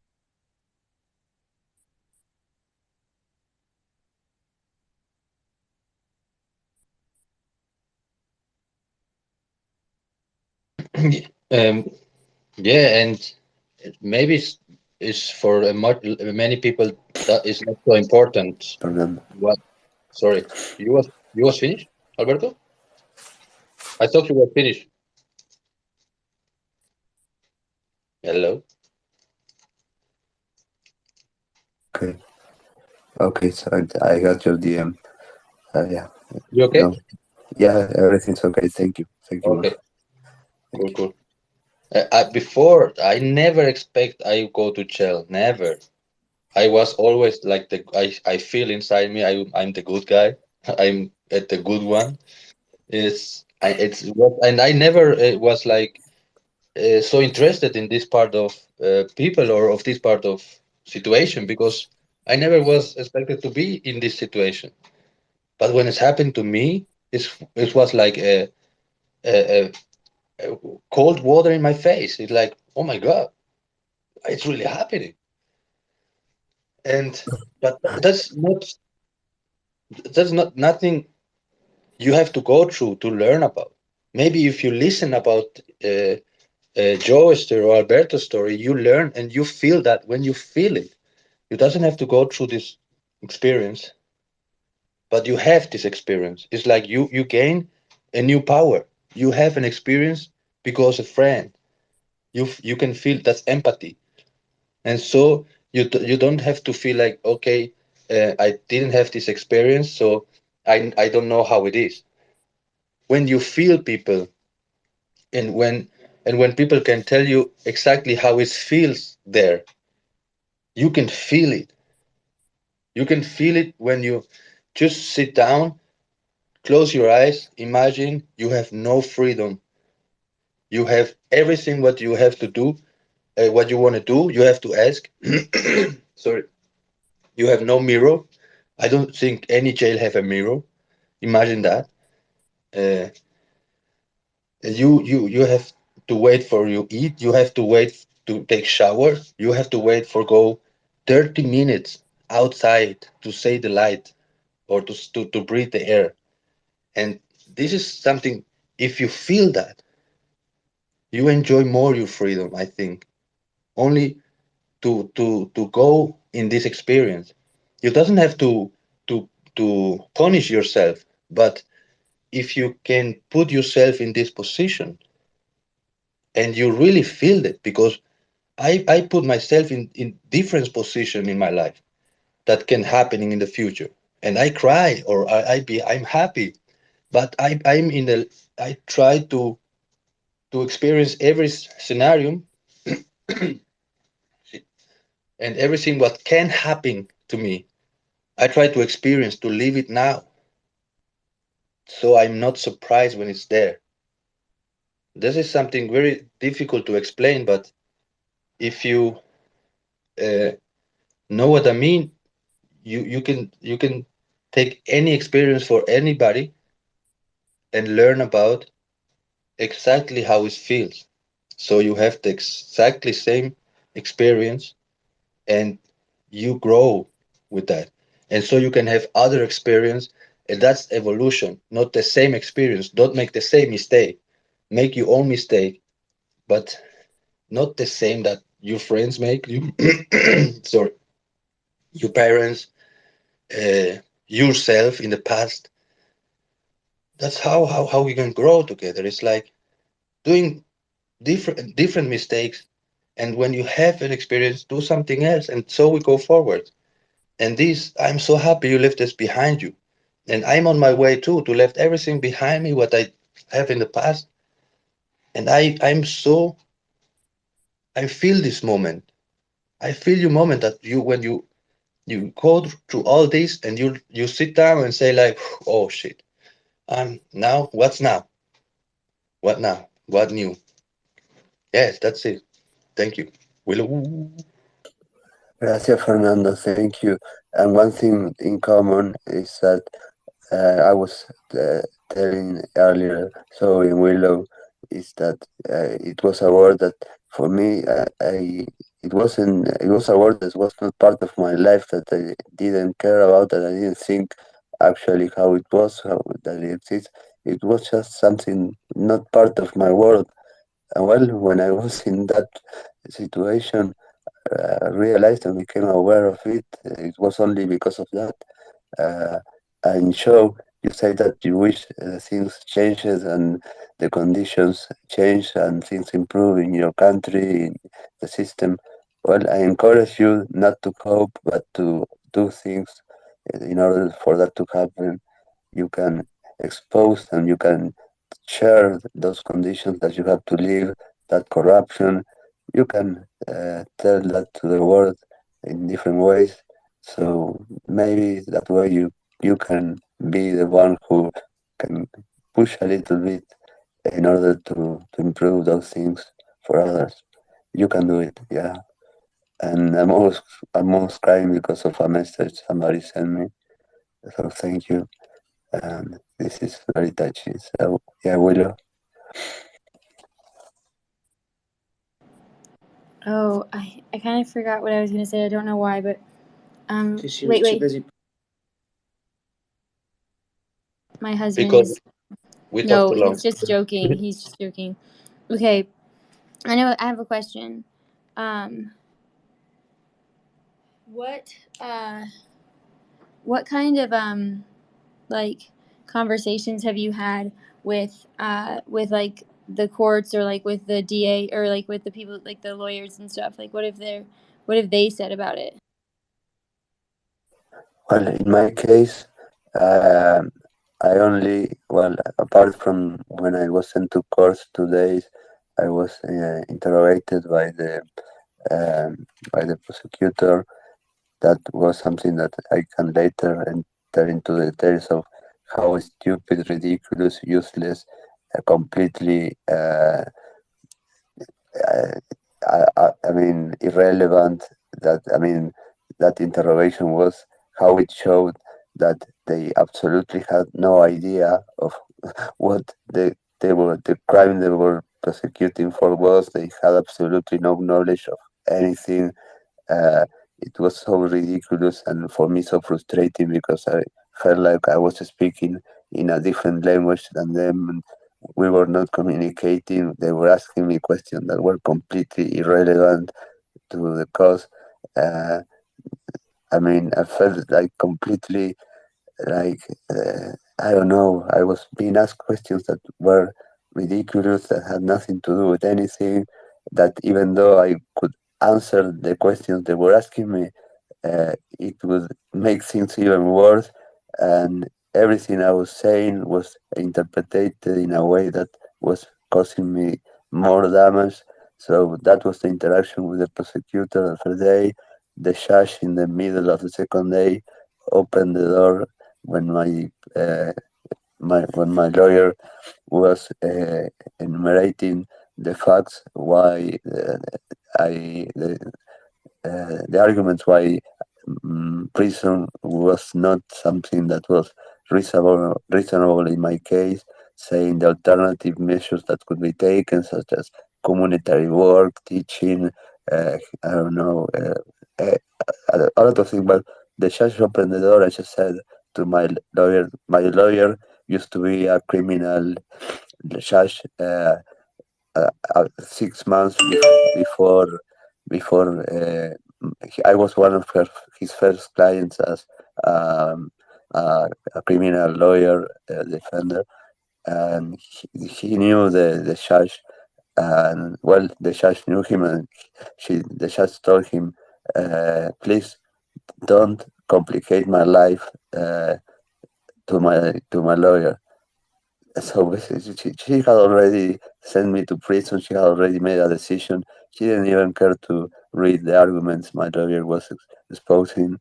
And well, that was the impression. My mother was outside the court all day that day, and it was I think at 7 p.m.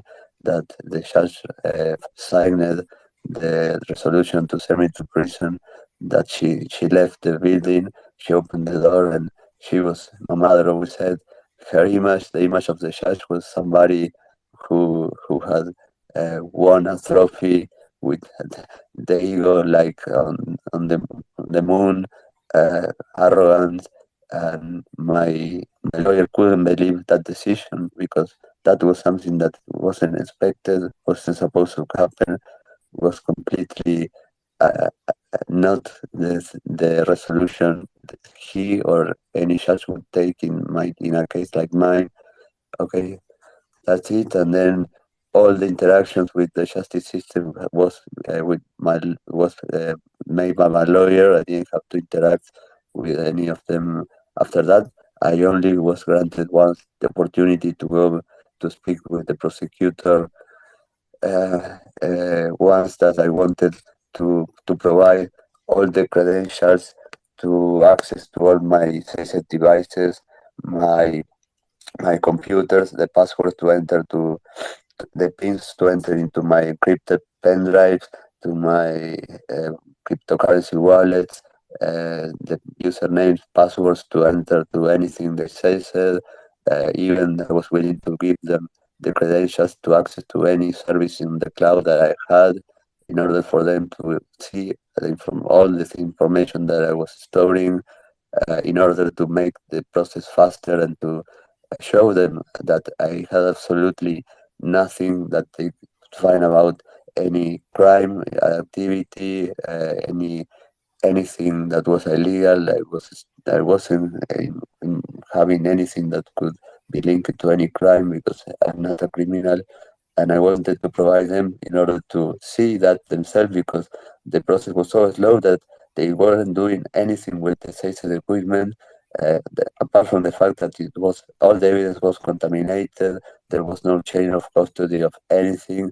Well, the prosecutor when we went to give that opportunity that I was willing to give them everything to access to my stuff, she denied it. That was something that's probably the stupid thing a prosecutor could have decided. I mean, the dream of any computer forensics investigator is to have access to all those credentials in a criminal case because actually they had probably more than 20 terabytes of information to process, and most of them was information that was not accessible without having certain kind of password or having certain kind of pin in case of encrypted hardware devices. So it could also be that they knew there was nothing. Yeah. To find. Okay, there's nothing to find. Yeah. Yeah. No, sorry. Good morning, Alberto. Yeah. Ricardo, good morning. Buenos días, ¿cómo vas? Hey, how are you? How are you? I'm doing great. Thank you, guys. Glad to have you here. Yeah, no, sorry to complete. That was the only interaction I had with the prosecutor where I went with my lawyer and she denied that. She didn't accept that. That was it. I shake hand with her. She basically looked me like with fear or with like, I don't know. She looked me in a way like, I look at her. I'm a person. I mean, you look me like what's wrong. I mean, I'm here with respect with my lawyer, and she wasn't obviously expecting me to be there. And for them, I was obviously not the average criminal they're used to deal with. After mysterious other world. No, actually, they really fear me. They never expected somebody to be sent to prison to be silenced and get out and start making so much noise. And with my lawyer starting, I mean, really pressuring them to a point that they actually could not answer any of the things that we were requesting because they didn't know actually what we were requesting because we were basically playing. Okay, they sent me to prison playing with the fine print of the laws. Well, I was doing the same with them when I was out. I was playing with them with the requests, with all the things that we were asking for. Well, playing with them with the fine print, and they didn't know how to answer the things that we were requesting. They just weren't able because they didn't understand what we were requesting. But it was my right to do those things. Well, I knew the things that were done wrong, and I was pressuring them on them. And those things are in the file and are documented, are evidence, and are a proof of their lack of competence and the way they violated my rights. So at the end, it's obvious that I was sent to prison, but the criminals are out there, and wow, the criminals live with us. The criminals decide the future of other people, and they call us criminals. And you know what I'm talking about, so we are the criminals. Yeah, we are the criminals. I can't help but think of that one line. You may stop this individual, but they won't stop all of us. All of us, they will never stop all of us. You can't stop us all. You know what? Not always on that. You may stop this individual. Yeah, because my crime is that of curiosity. Yeah, I'm a criminal. My crime is that of curiosity. Hell yeah, it is. My crime is that of smarting you. You can't stand me because you'll never forgive me for. Yeah. Curiosity kills the cat. No, yeah, but curiosity kills the cat, but satisfaction brings it back. Is in fact the full tautology. For some reason, the powers that be just chopped off the edge. It changes the meaning and backwards, doesn't it? And let's not forget that the cat has 9 lives too. Let's not. 6 at the moment. I hope Willow answering your question. It was I get a little bit lost to be honest, because I'm waking, but so sorry, I was reading a message, Fernando. I got distracted. Sorry. Me? No. What did you say, Fernando? No, because Willow asked something about that, and I don't know if she, if you answering that what she was. Yeah, actually, her question was for my interaction with the. Oh yeah, he answered. Yeah. Yeah, can I share my? Yeah, sure. I would love to hear that. Yeah, for me it was absurd. Like they were talking about 11 grams of weed, which is almost, I don't know, nothing. But the fact that my mistake was that in 2014, when they raided my house, I had friends over, so they took everyone. So in the police station, I said that to release them all, you want me, why? They are my guests. They were at my place and we were working, and the court decided that I'm kind of marketing drugs, not selling, because no one said that I sell them drugs, but I was in the middle between consumption and dealing, and it's kind of in Arabic. The literal translation from Arabic is marketing, basically. And it's weird, the interaction with all these judges, because in 8 years I met a lot, and they kept asking me the same questions, and I had to go through a program of rehab somehow. Every 2 weeks I had to do a drug test and to meet the psychologist and the psychiatrist and the nurse and a lawyer.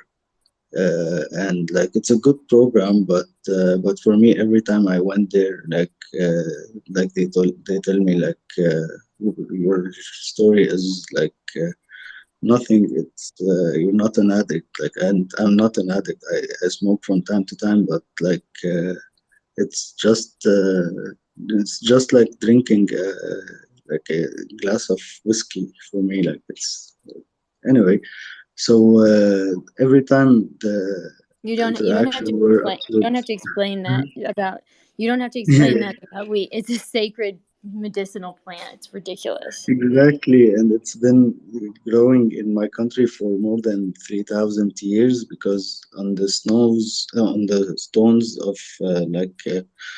Baalbek, like old, very old monuments. There's this plant, what do we call it when we draw uh, on stones? Like it's very old. The hieroglyphic. Uh, I don't remember the name. Like the sculptures and the stones that they have opium and weed and woman and vine, and it's Bacchus temple. It's like 4,000 years old, and like it's one of the oldest cities in the world, and they have this on it, and still they grow there in the valley of Bekaa, like. The whole country smokes, I guess. But yeah, it's a system that they make a lot of money out of it, and yeah. So every reaction with the judges were sometimes absurd, and like they were talking about other stuff, like how I met my girlfriend because I was with my girlfriend in all these years, and she went to prison as well, and for 8 days as well, and she got out and she's fine, and her conditions were better, uh, and that's a good thing. She had a room by herself, and yeah, she was treated well. But yeah, I hope I answered your question.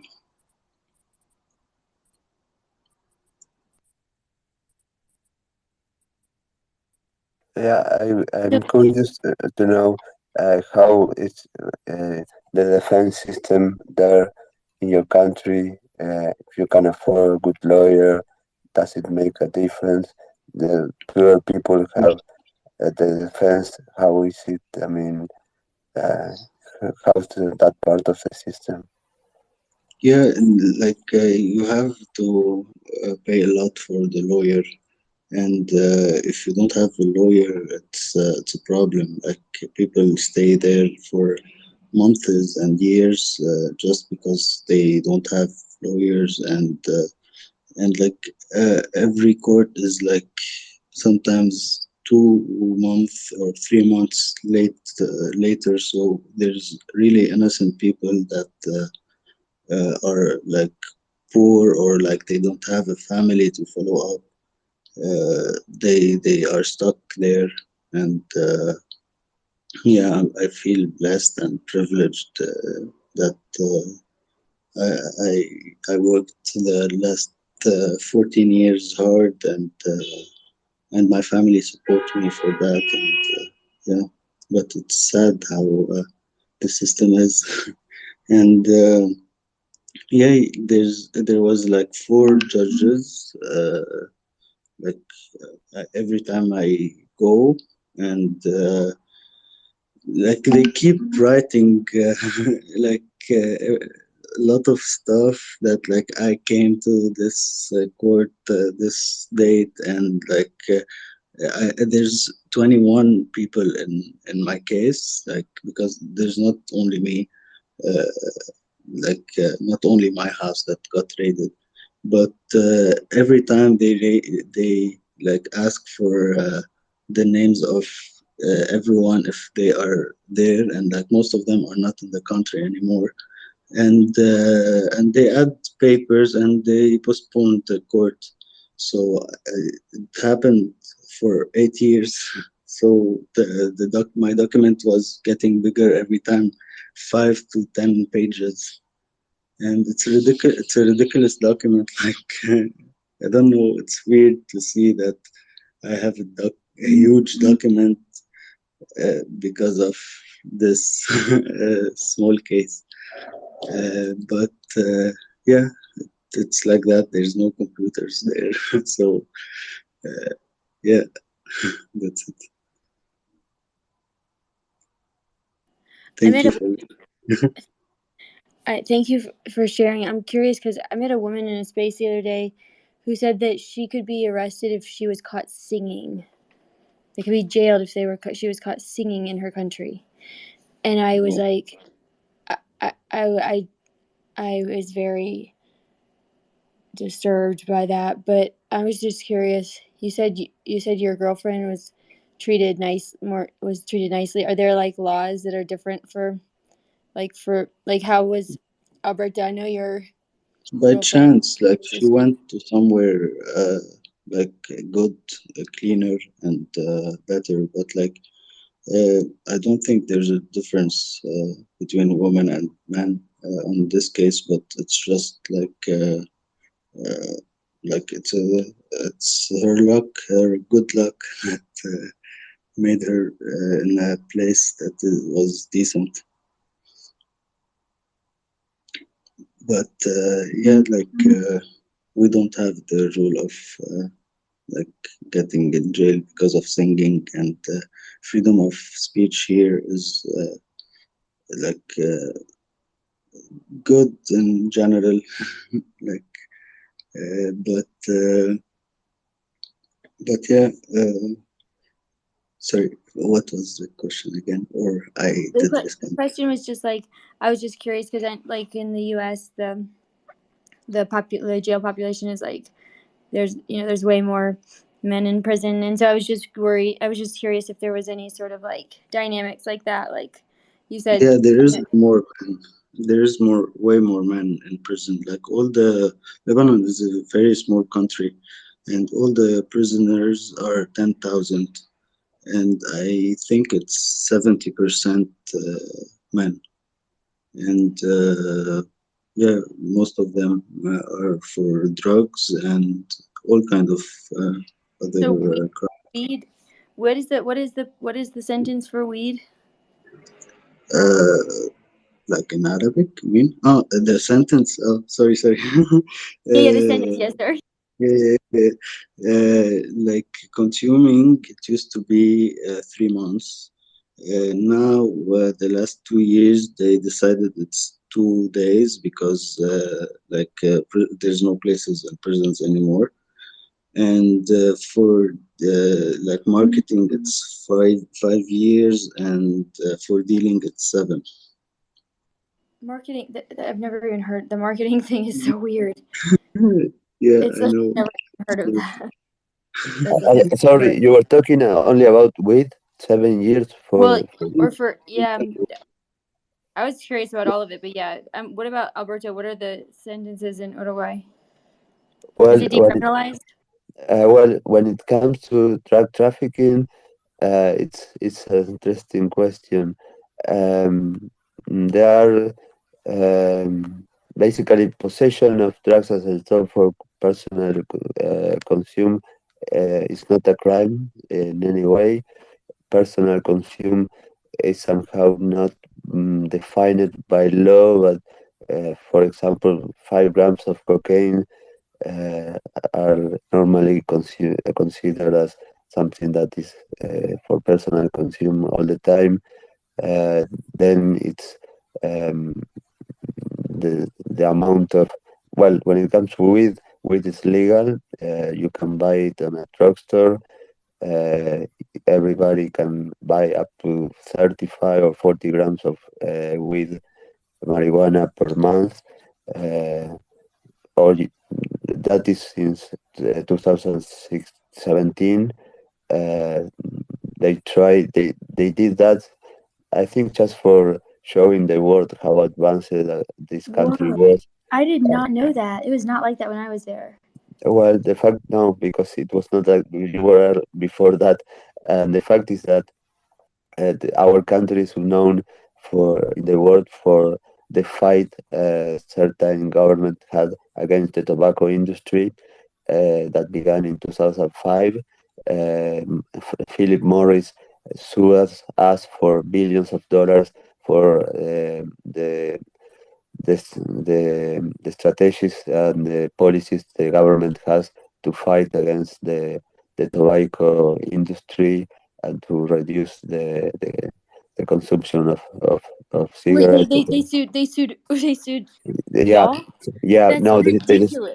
they sued the country because, for example, we were the first country, I think, that started forcing the black label use of. I mean, for example, uh, in 2006 or 2007, there were no brands of cigarettes that could be labeled as light.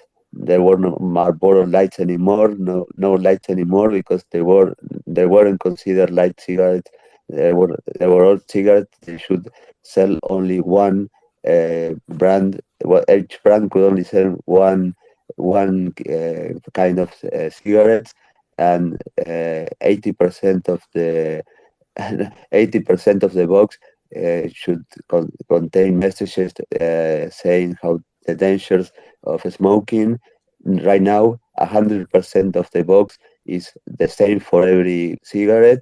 They only have the brand of the cigarette in the lower left corner of the box, and the rest is all the same. It's an image of a person. It's different images of very strong images of people suffering from consequences that are from smoking. Well, those kind of actions, on TV since early 2000s, no advertisements of cigarettes were allowed. No kind of sponsorship in any event were allowed by tobacco companies. So all those kind of things really piss off the multinational companies. So Philip Morris sued Uruguay for I don't know how many billions dollars for those actions because they wanted Wait, to destroy it. how did it sue Uruguay? Like, I don't even They, understand. Like, under what they, precedent did they they, even sue? they sued under the president of that died last 2 years ago. That was Tabaré Vázquez, the first president from the left wing, and he was the one who started all this. And they sued the country because of they basically were based on we were not allowing we were basically blocking the trading or the marketing or the operating of a company in certain country because of those policies. We were Well, then violating. Cuba should be able to sue the U.S. for the last how many fucking years embargo. Sorry, didn't hear that. You say? I was kind of joking, but kind of actually not. I said, well, then that would mean that like Cuba should be able to sue the U.S. for the Yeah. embargo. Well, Like, what? but you know what? I will tell you a secret. The justice system doesn't apply the same to everybody or every country. Or I mean, it's different. No, No, I know. the fact is that they sue our country, and we end up in the Netherlands in the International Tribunal of The Hague, and they failed in favor of our country. Philip Morris failed. They didn't win the lawsuit. So those motherfuckers basically uh, couldn't make an example of our country because, of course, winning that lawsuit would mean that no other country would ever dare to do what our country did. They were basically trying to create a pressure and intimidation to say, okay, you are going to do the same as Uruguay is doing. We will sue you and we will do the same with your country. But they lost. They lost that lawsuit. Uruguay won, and well, the thing is that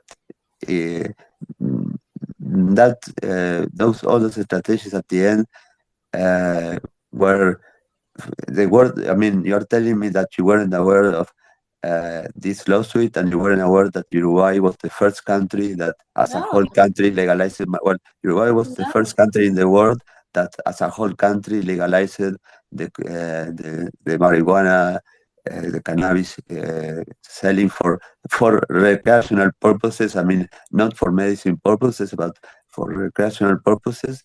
And yes, we were the first country as a whole that did that.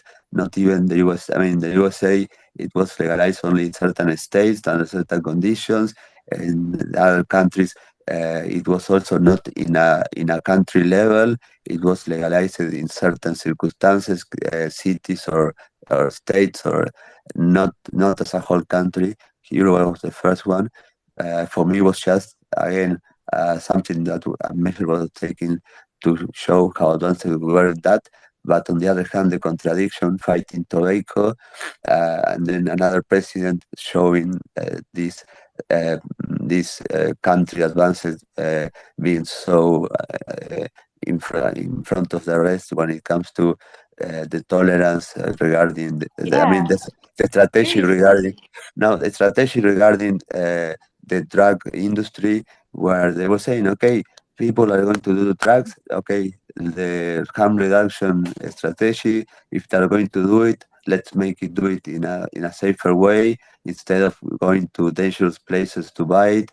Let them buy directly from pharmacy with a pharmaceutical grade substance that is not being altered.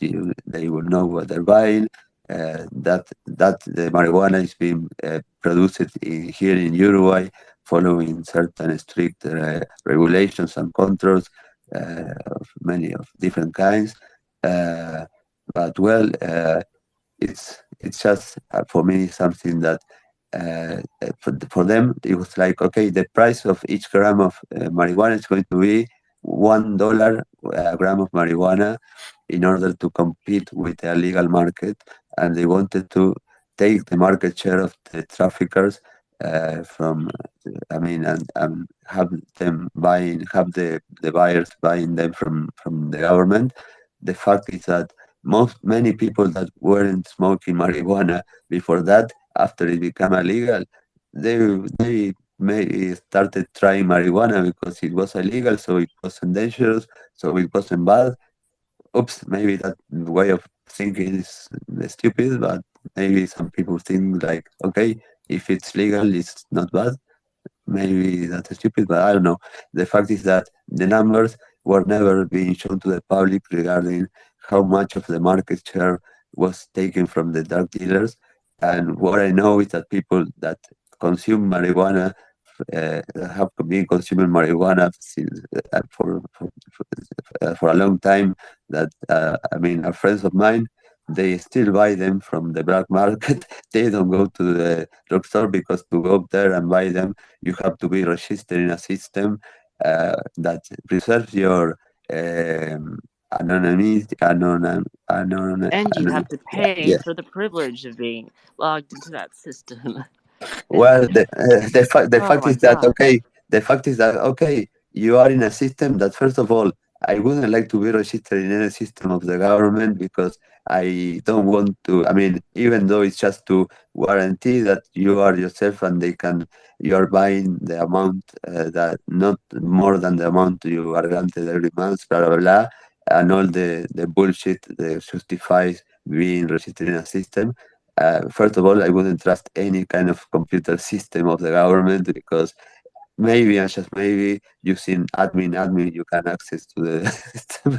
Any hacker can actually accidentally end up accessing to that, or maybe not accidentally. They can modify the amounts of they that can have access to, or create fake use. I don't know. Maybe that system is something I wouldn't trust, but they store your your fingertip in the system. So when you go to buy it, you don't have to show an ID to show who you are, because you don't want to show the person who is selling you the drugs who you are. You just put your fingertip, and the system verifies that you are allowed to buy, and the amount that you're buying is not more than what you're supposed to buy every month. Okay, but then nowadays most of the people are forced to use electronic ways of payment. So you do that, and then you pay for the drugs with a credit card. Oops, ay caramba! Your credit card doesn't have the business. No link to your own fucking No, but your that's human not body. It might as well be under your skin. not only that. Also, these smart people that created all these laws then started realizing that, oops, they were getting some complaints that the pharmacies weren't able to make deposits of the money that they were getting for selling the marijuana. What was happening? Well, it happens that all the banks that basically are not local banks, they are banks from all over the world. We're talking about, I don't know, HCBC, Citibank or whatever what's called now. That's not Citibank anymore. Santander, anything. They were rejecting that money because the international laws says that any money which is the source of that money is from the illegal traffic. The traffic is the income is from selling or drugs. It's money that they are not accepting. You cannot deposit money that is from the selling of drugs. So, oops, ay caramba! Now the pharmacies cannot put the money they get from selling the marijuana in the banking system because it's money that is from selling drugs. So, oops, ay caramba! What a problem! What a problem we have now. We have a law. Who would have seen that coming? Yeah, I mean, isn't that ironic how you have to think about so many things before trying to create a revolution and try to show how advanced this certain country is? Yeah, I mean, you have to think a lot about before. It's not about creating a law saying, okay, from now on, marijuana is legal in this country. No, it's not as simple as that. It took years in order because the prior president would not sign the resolution allowing that. He was refusing to that, so we had to wait like 3 years before that paper became signed and the marijuana become actually it's like when you just change the one law. It's like opening up a binary in a hex editor, changing one line. Yeah, no, that's not going to do it, is it? Yes, exactly. But yeah, I mean, it's a lot of learning from that, and the fact is that okay, they never released the numbers, but from my knowledge is that the people that were consuming marijuana from the illegal market are still doing the same. They're not willing or seeing any benefit from doing it legally. Actually, they prefer to keep doing the way they were doing it. So for those who are dealing with drugs, they weren't affected at all. They didn't feel any kind of impact. They keep doing that. And actually, more people are consuming marijuana because it is illegal, so it is not bad. It is actually good. If it is legal, how can it hurt, right? So yeah, like look at OxyContin, for example. exactly. I mean, why? I mean, if it's prescribed, if it's sold in a pharmacy, it is good. How can it be bad? Yeah, let's do it. It's good because the man in the white coat,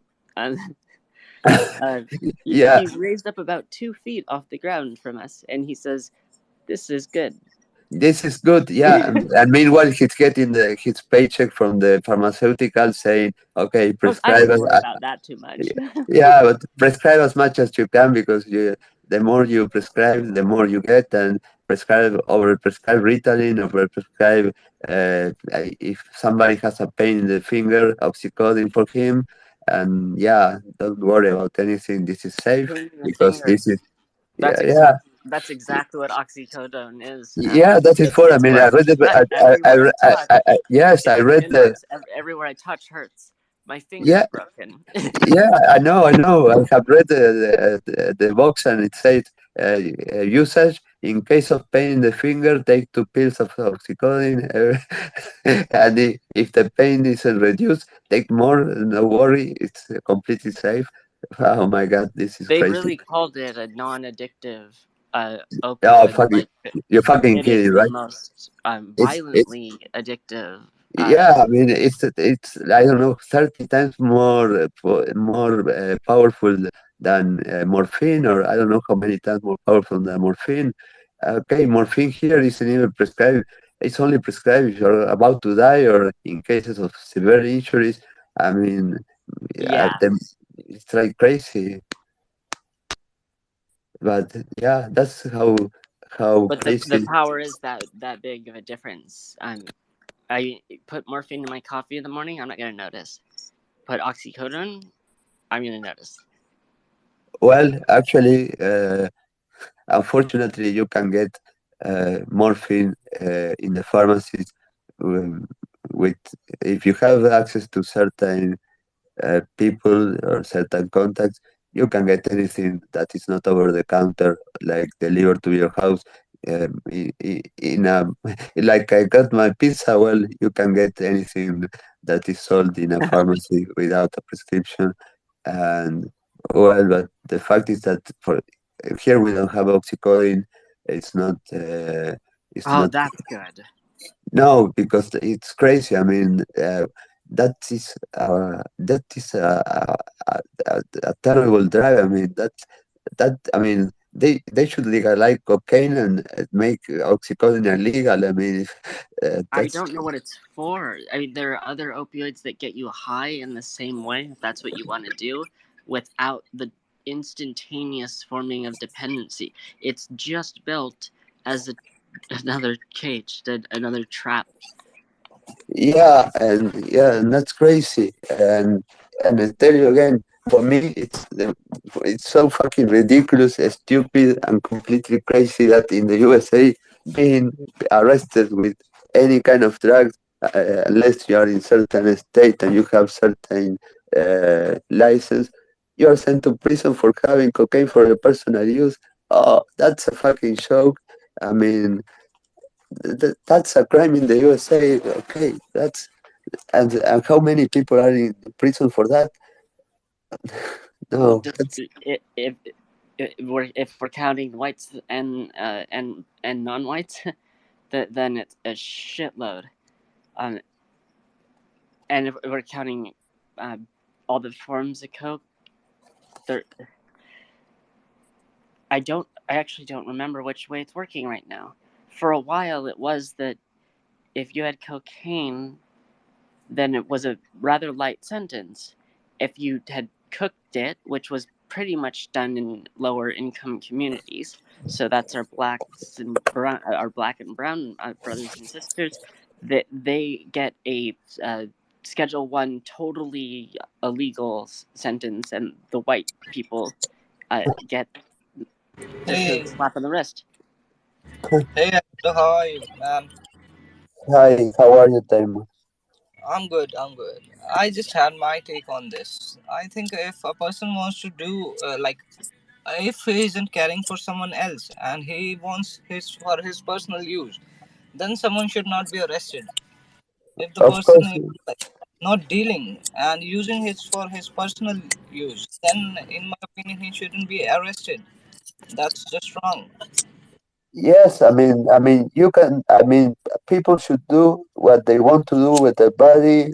It's their life, whatever they want, as long as they're not hurting other people. And if they want to do drugs, okay. I mean, you're doing that with yourself. It's your decision. It's your option. It's your It's up. form of rejoicing. It's funny that rejoicing and blasphemy are the two victimless crimes, but only one of them is punishable, and so mercilessly so. Yeah, and here, for example, uh, okay, I completely agree with what you say, Damon, and I think it's completely stupid to uh, say that somebody who is doing something that is affecting himself because of his choice is a crime. It's like saying somebody who wants to commit suicide or tries to commit suicide is a criminal. No, it's a person that maybe is requiring help. It's a person that maybe requires that is has a problem. It's not a criminal. A person who is on drugs, well, it might be completely functional and it's a choice. I mean, did Lance Armstrong go to prison for being for using drugs to win 6 times or 7 times the Tour de France. I don't know. That's an interesting one. I don't know if Ben Johnson went to prison for using ethanol for winning. Then he was disqualified. But in the World Game, in the Olympic Games of 1888, when he won in the 10 and the 100 meters competence, he wasn't he was on steroids, and he Ben Johnson was sent to prison. I don't know. That's interesting. The fact is that here, okay, if you're married, the cocaine trafficking laws are, I don't know, you can be given 3 years in prison for being trafficking cocaine. But if it is free-base cocaine, which is much more addictive, causes much more damage, it's much less quality, it's like the worst of the worst that is being extremely addictive, smoke. Yeah, that's so gross. Yeah, and I mean, destroys a person after the first smoke. It's like, okay, it's been punished by more prison time, but the fact is that the system, the police, our CSI, to call it somehow, doesn't have the chemical reactives to make to make a test and say whether a certain substance is cocaine or free-base cocaine. It tests. I mean, the reactives that we have can say positive for cocaine, no matter if it is free-base cocaine or cocaine, clorhidrato de cocaína, or whatever you call it in English. So how some people are being charged by. I see. It's cocaine hydrochloride in either situation, isn't it? It's every. I mean, the tests are going to be always cocaine, but some people just are cocaine being charged. And then whatever they visually think it is. Yeah, but some people are charged for free-base cocaine, and those people that have right, because the what smart, they visually think it is a black person. Yeah, no, they are charged for that instead of 3 years, 5 years, but then they appeal, and okay, there is common sense, and they appeal based on the fact that they want evidence. I mean,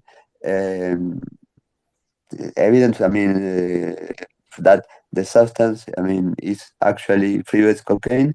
And okay, when they go to the appellation process, the police, the CSI, says that they do not have they cannot tell for sure that that substance is either cocaine or free-base cocaine. So it is an appellation on the favor of the criminals, and they always win. So the prison time the sentence is being reduced. So it's a waste of time and it's ridiculous. But it's like, okay, you are being charged for theater. It's the theater. Yeah, exactly. I mean, it's just stupid. I mean, you see it from outside, and it's something that you should laugh at them for the stupidity. It's like saying, okay, zeros and ones, if they are cryptocurrency on the internet, going from one place to another, are a crime. If we identify that you are sending a cryptocurrency from one side to another on the internet, it's a crime. Okay, you send cryptocurrencies, you go to prison and you appeal. Okay, how do you identify that the traffic was the traffic of a cryptocurrency? Oops, we don't have the technology to identify that the packets that were going through the network were associated to a crypto. Oops. Right, sorry. they're just UDP packets, but you know what? We think yours are Bitcoin. Yeah, I mean, and yeah, they're just random zeros and one. Why? I mean, I don't know. I mean, good luck. Try to prove that those are cryptocurrencies. And if you come to any kind of document or any kind of evidence, good luck, because I would hire the best lawyer in the world and I will destroy you, motherfucker, because it's something that you will never prove. And no matter what you say, it's something that you cannot tell me that is. I mean, there's no way I will accept that. Well, it's stupid, and it's like that. Okay, and I don't know. Well, and it's demonstrative of so many other similar, just little things like that that comprise the entirety of the system, give it its texture. Yeah, and that's terrible. And Joe mentioned he spent 8 days in prison for smoking marijuana. Okay, that's sorry, but I have to laugh. Okay. I don't know how to not laugh at that. No, I mean, okay. The absurdity is. Yeah, no, it's like, okay, it's okay. The funny thing is that he said for the same thing, people spend years in prison for the same thing in his country. Fuck, that's, I don't want to know whether to cry or to laugh, or to cry and laugh, or to really have to write a tweet about this and send it to the world and tell them this is crazy. Okay, you laugh justice. about it. I mean, come on, come on, go to the. We have to laughing. You know, we have to review the meaning of the word justice, because it's completely something that should be reviewed by the world, because justice should be I don't know, the word justice should be, I don't know, explaining like 20 different meanings depending on different elements and factors, because justice as it is, what is, Alexa, what is justice? Let's see. Chassis is usually defined as. Okay, no. Alexa, shut up, Alexa. What is justice? According to Wikipedia, justice, in its broadest sense, is the principle that people receive that which they deserve, with the interpretation of what then constitutes deserving being impacted upon by numerous fields, with many differing viewpoints and perspectives, including the concepts of moral correctness based on ethics, rationality, law, religion, equity, and fairness. Okay, so basically, this has nothing to do what's going on right now. Ethics, equality, fairness, getting what you deserve. Fuck, we should review this. The meaning of justice is completely a concept that is beautiful, but this is just for fairy tales, and I don't think we live in. I'm gonna put something in the space. It's from the tarot, major card 11, justice. Maybe a picture shows something that complicated a little better, because that's a convoluted mess of a Wikipedia article of yeah, no, basically justice. No, but what I mean, no, but sorry, tell me, for you, if I tell you what is justice for you, sorry, can you summarize that in a few words? What is justice? What do you think justice is or should be? Justice is a molten gun. Yeah. I mean, it's an unused gun, or a gun that's being destroyed and turned into something else. Okay. It's about an attempt to balance the scale. So sometimes you'll hear that happiness is a warm gun, that there's joy and revenge. This isn't about joy. It's about leaving something that's wrong behind to replace it with something that doesn't fall off the plates. That's very interesting. Yeah, can you do the same for Chaos? Can you define justice in a few words? No, I think this is a question for all here, like in few words to tell, because we're living like in different situations, we live in different countries, and I think that's something to discuss about everybody, because my justice is not the same like yours and nowhere else, you know. You know what it is? It's just us. It's contractualism. I understand. How do we live together when it's just us? Okay, but the question is, okay, you're saying, Fernando, that justice is we're from different places, different countries, so basically justice depends upon where we live. It's not universal. Aren't we all human beings? And aren't we all supposed to have the same rights? I mean, oh God, this is something that shocks me. I mean, justice should be, I mean, for me, something that it doesn't matter where I live, in Nepal, in Nicaragua, or Uruguay, Thank you. Switzerland. It would be the same to all of us. I mean, it should be something that applies to everybody, everywhere, because we are human race. We are not Zoe in San Diego. We're not Fernando from Paraguay in Switzerland. It's not Alberto from Uruguay. We are text on a terminal. We are voices in a Twitter space. Yeah, I mean, we are. I mean, no, never mind. Yes, Fernando. We are one really great pair of tits that I haven't played with since I started. Well, you and I were crazy hackers. So, but anyway, we're going to change the fucking world no matter what. Yeah. Eventually. Yeah, I mean, yeah, let's do it. But I mean the real eventually, the hacker version of eventually, not the politician version of eventually. Yeah, fuck the politicians. I mean, the hackers rule the world. We are the ones who change the world. Yeah, Fernando. We will. Fernando, can you hear the ring, Fernando? Yeah, sorry. Yeah, I wanted to come to this point, and one of my opinion, justice means as well to talk, that we can talk everybody together here in this small space. Is like a small justice to only like respect the other, about respect, you know. It's a cliche to say don't do that what you don't want that's happening to you or anybody do to you. And you're when right. you It's go too inside simple. You're right. Thank you for that. And when you go inside you, it's like you know what you don't want for yourself, for your body. You don't want to be hurt inside you. Maybe you are a little bit psychotic and you like the pain, but you don't want in the really inside you. You don't want to feel pain. You just want to forget something else, maybe.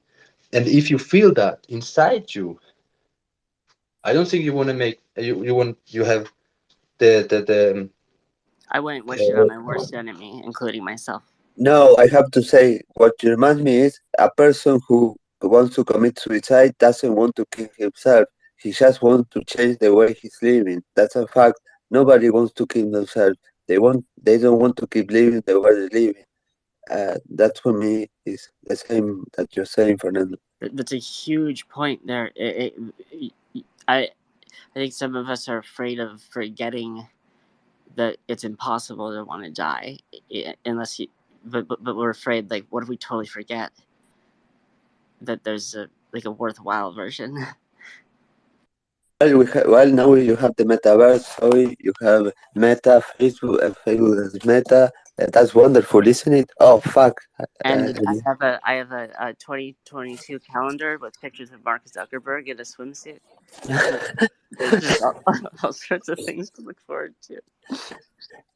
Yeah, this is loco, but anyway, God bless we have Facebook. We all love Facebook, right? Yeah, I'm fucking ironic. Oh yeah, I'm Facebook. I mean, Facebook should be illegal. No, Facebook should be illegal, and Mark Zuckerberg should be in prison, motherfucker. I think he should just have to make like really embarrassing videos of him using various lake equipment, like. Well, I mean, what? Okay, what? I mean, you have to think. What is the thing that hurts most for that person? I mean, is his ego? What is it? Is money? His lack of justice in his philosophy. In fact, their philosophy was move fast and break things. What the hell is that for justice? Like, well, how is that gonna benefit you, your users, the world?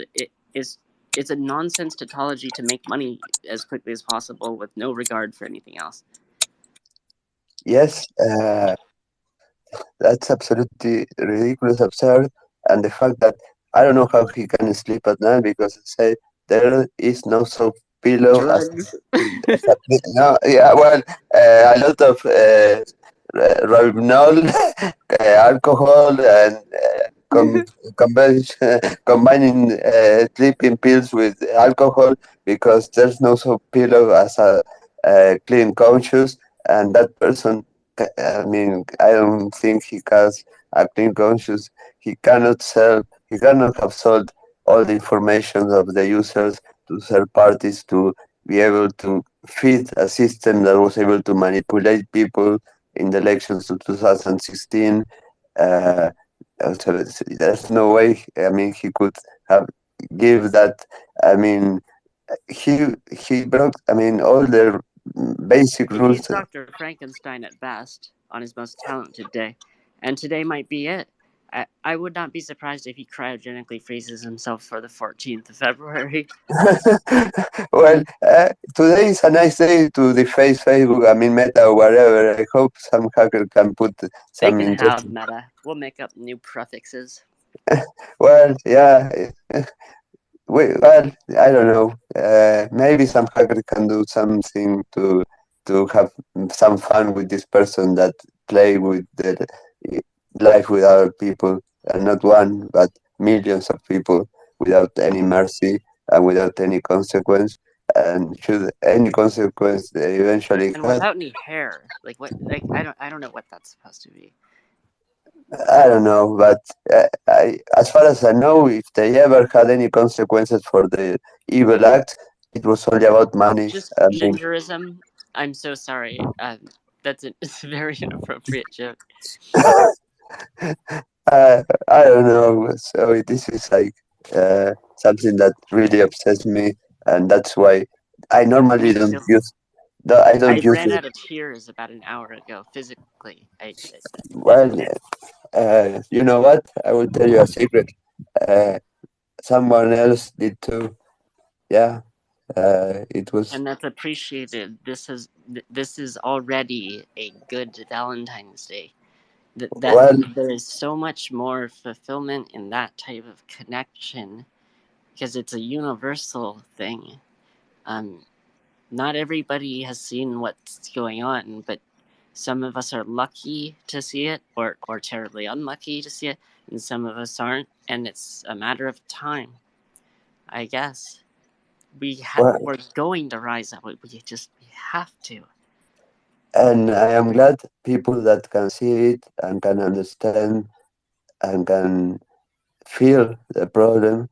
And I am sorry that I don't that I on the other days of the year I'm not going to talk about any of this. I don't know. It doesn't help yet. You know. no, it's okay. So nothing to apologize for. No, I was just want to say that I feel not. I don't know whether frustrated or irritated or uh, I don't know. Right now I feel good. I'm No, just no, no, no. trying to eat these two With the people pizzas. that are aware, no, with the people that are aware of this problem, that know these situations, that are completely knowing that these things are going on and do nothing about it. They do That, nothing. They know nobody to talk to yeah, about it. They yeah, don't know anyone knows about it. yeah. That's right. How do we find them? I never know how to do that even. Well,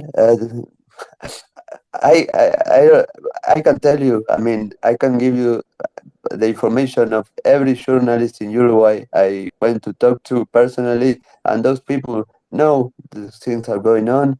They have the power to do things that might expose these situations, and they choose not to do it. Why? Because they don't want conflict with the government. There was They, a day in like 2016 or so, like an important day for who knows what. Remember dropping some packets that were like from Russia to the NPR, and they just were not interested at all. And I don't want to hear any of that. Oh, they couldn't read it. Shit, because I converted it to. They just didn't care, and this is a mistake I make over and over again.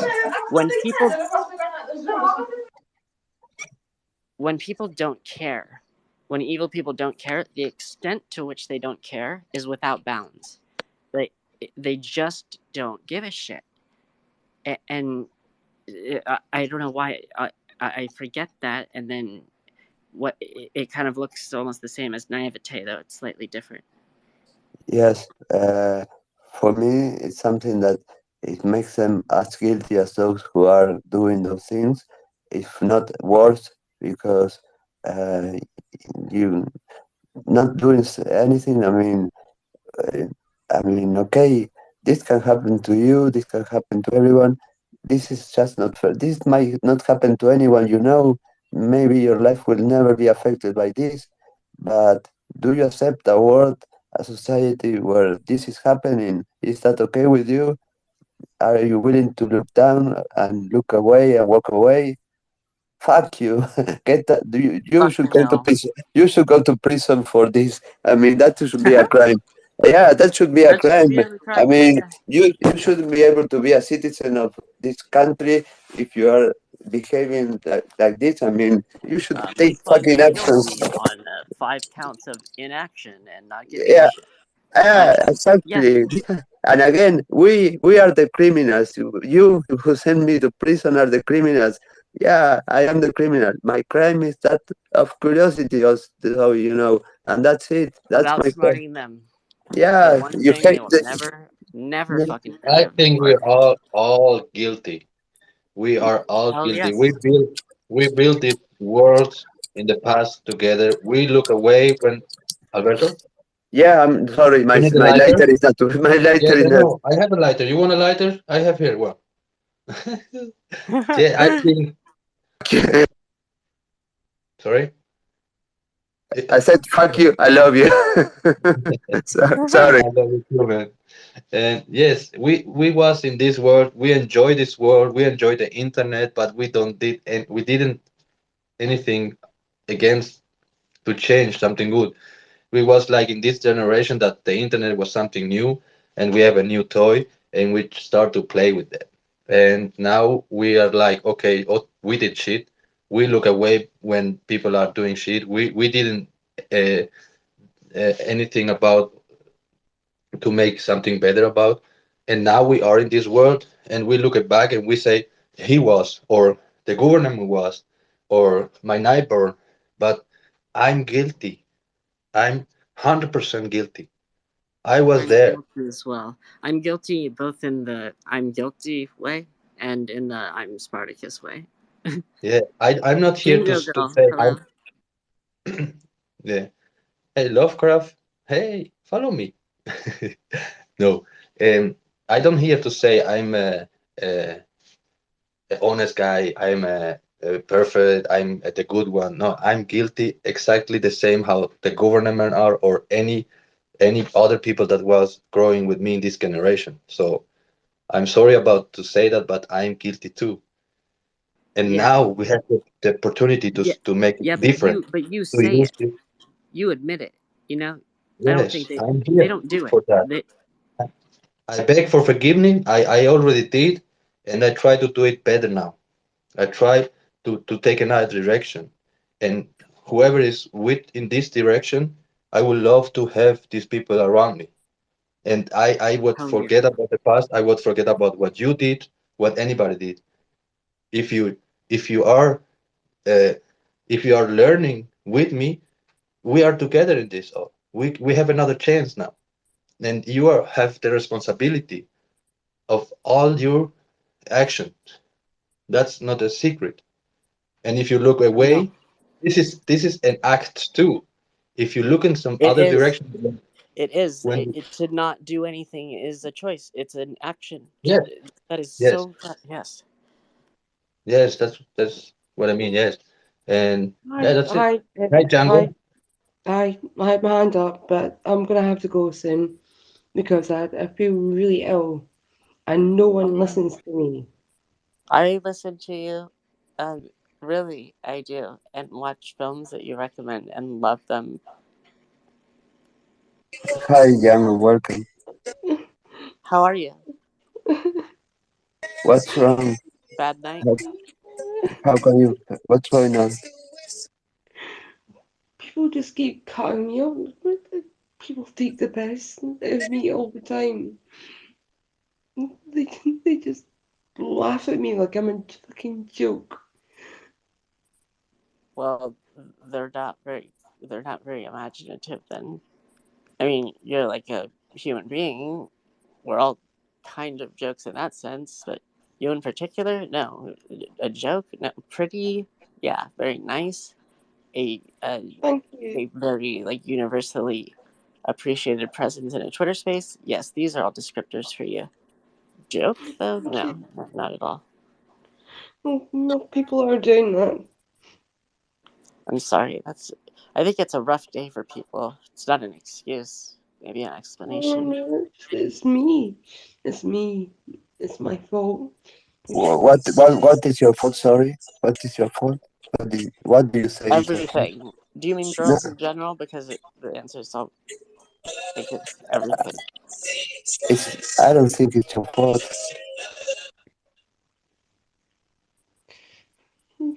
It doesn't matter anymore. It matters. I mean, Please turn the sound down a little bit. Could there not be background music for the moment? Django, you're in the right place. It's been a really rough night for some of us.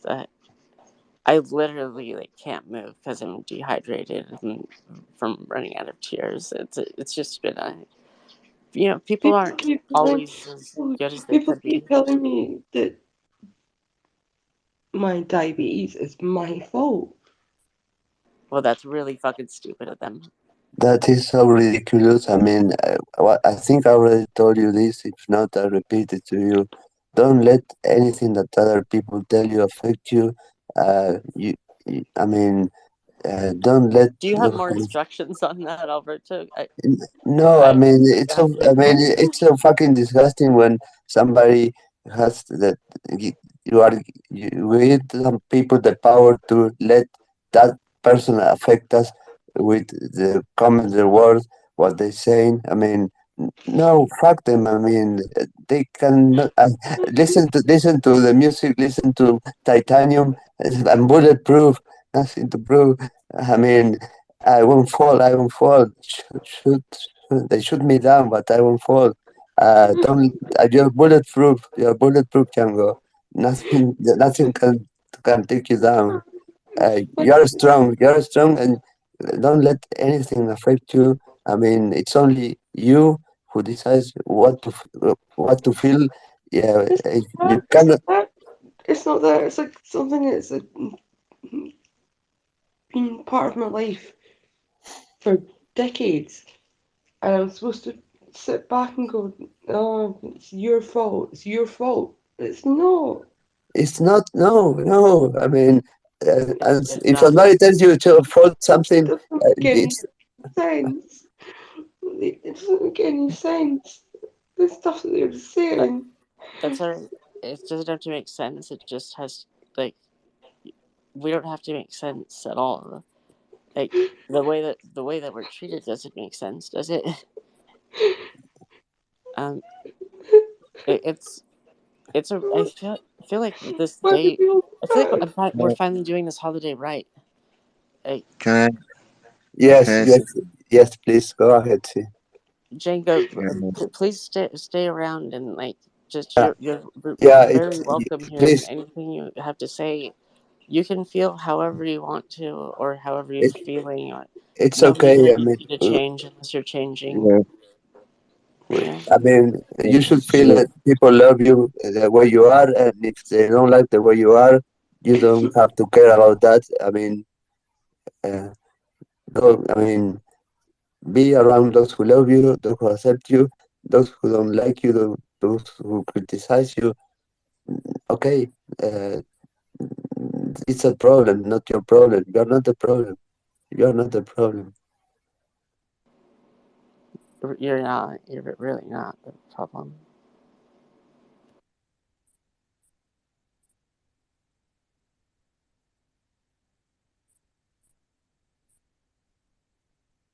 Like I'm authentically having a better day because you joined the space. So, I don't know for whatever that word might be like.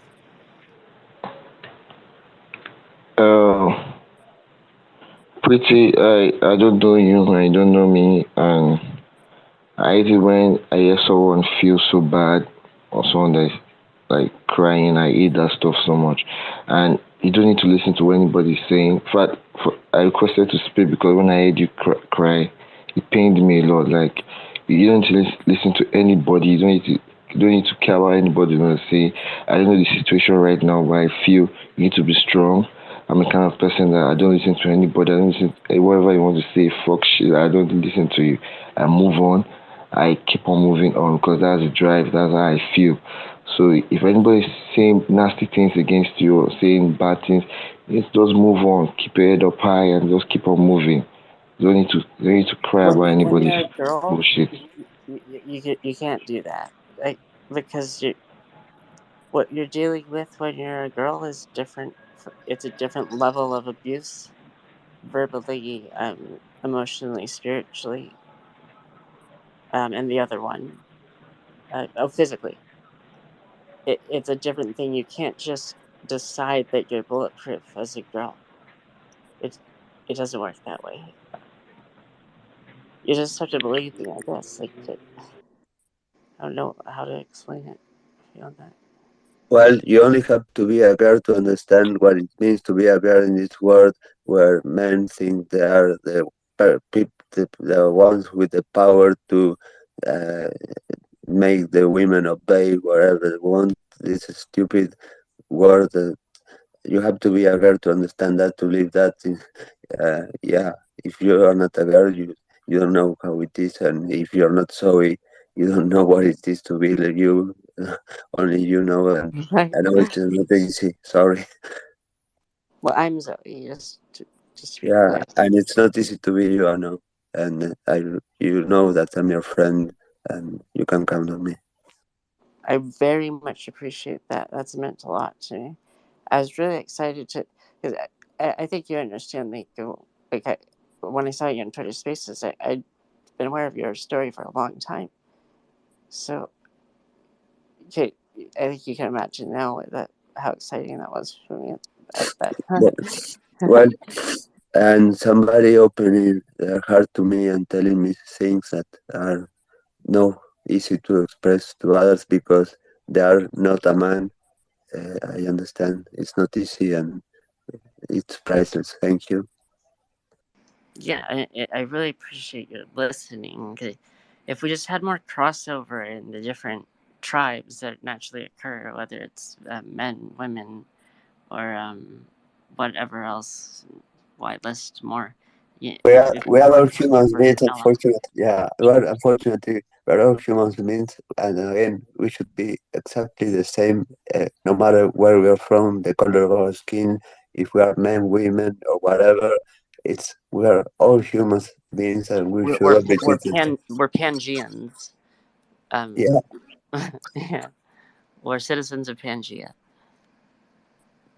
yeah. I mean, I live in the Matrix, but that's the same. Guys, I should be treated as you living Shh, in they'll where. hear. They'll hear us. Okay, Then we'll have sorry. to watch Mark Zuckerberg look weirder tomorrow. Oops. I'm sorry, Trinity. My name is Neo. I'm Neo. Sorry. I think your name here is just Berto, and I'm something like Serenity. I don't know.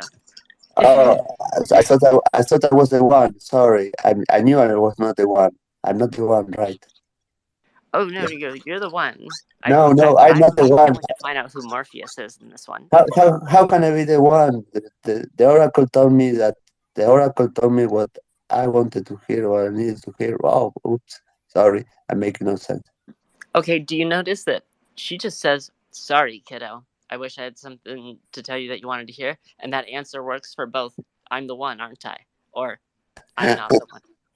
I'm the one. You're the one. Sorry. I hope to God that's not true. Otherwise, we are all in really bad shape, Alberto. No.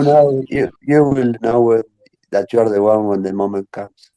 Nobody can tell you're the one. You can start being I do know that time to fight. I know it. Like, yeah, but and it's I'm proud to know that I fight when I'm there. I'm okay, like, but no to this. Fuck no. I absolutely reject reality right now. No. Well, being the one is like being in love. Nobody can tell you that I'm in love. It's only you that can feel it. Wink, wink. That is beautiful. No, that is just a transcript from the Matrix. Sorry. Oh, I know.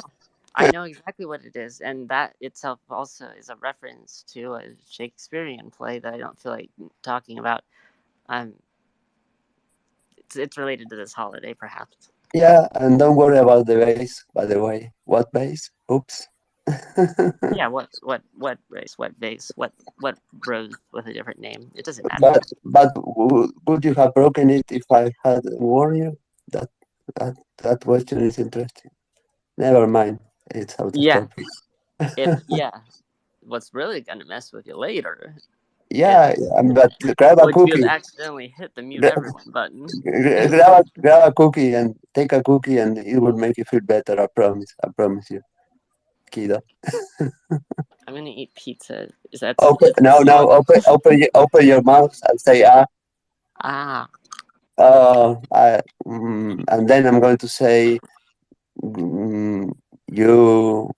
Ooh, this is getting creepy fast. You're gonna get removed from DEF CON. You're not. What do you think? You are there? No, you're not. What do you think? What am I going to tell you? I'm sorry, kiddo. I wish I had better news for you. No, you have the potential, but maybe next life. Yeah, but you're waiting. Maybe for... What did she say? Yeah, maybe for another life? Maybe next life. Yeah, maybe, yeah, or another life. I don't know, but sorry, kiddo. That's for sure. Sorry, kiddo. Sorry. But it works even if he had said, I am the one, aren't I? It's the same. She could say the same exact thing, which is beautiful. They clearly planned for her to be a program. Yeah, it's amazing. It's amazing. It's so fucking wonderful. But sorry, I'm not the one. Sorry, kiddo. Yeah. See, now did I disagree with you or disagree? Well, I don't care whether you agree or disagree because it doesn't matter to me. I feel I'm not the one. I cannot be the one. Why me? I mean, why me? I'm sorry. I'm just a programmer for a company, and I pay my taxes, and that's it. I don't just live. A programmer, huh? Yeah. I mean, that's me. I mean, I'm not a hacker. I'm not anything. I'm just another guy. I'm Thomas Anderson. That's me. You're Thomas Anderson. Then I guess I'm I guess I am probably Trinity in this. Trinity. Why Trinity? The one that had that. No, I thought you were a man. Well, most men do. Why can a woman be a hacker? You thought I was a man? I thought you were a man. Yeah. No. Oh well, most men do think it was a man, but anyway, I never thought a hacker would be such a smart woman. Well, in the new one. Oh, don't spoil it! Don't spoil it. I won't say anything aside from I love it. Okay, I will watch. So I will talk in Chinese, Yango, because I think maybe we're talking in certain thing that only Zoe and I understand because we are crazy. Sorry about that, everyone. Good point, Albert. Yeah, sometimes you don't realize that you speak in a language that is not, because you only speak Japanese and English only. You only speak. Oh, so you only speak Japanese and English. I don't know, sorry, but you only speak Japanese and English. Alberto, so you only speak English. That was a cross between Esperanto and Soriso. Well, yeah, and Alberto, you only speak Spanish and English. Well, do you speak another language? That's irrelevant, my friend.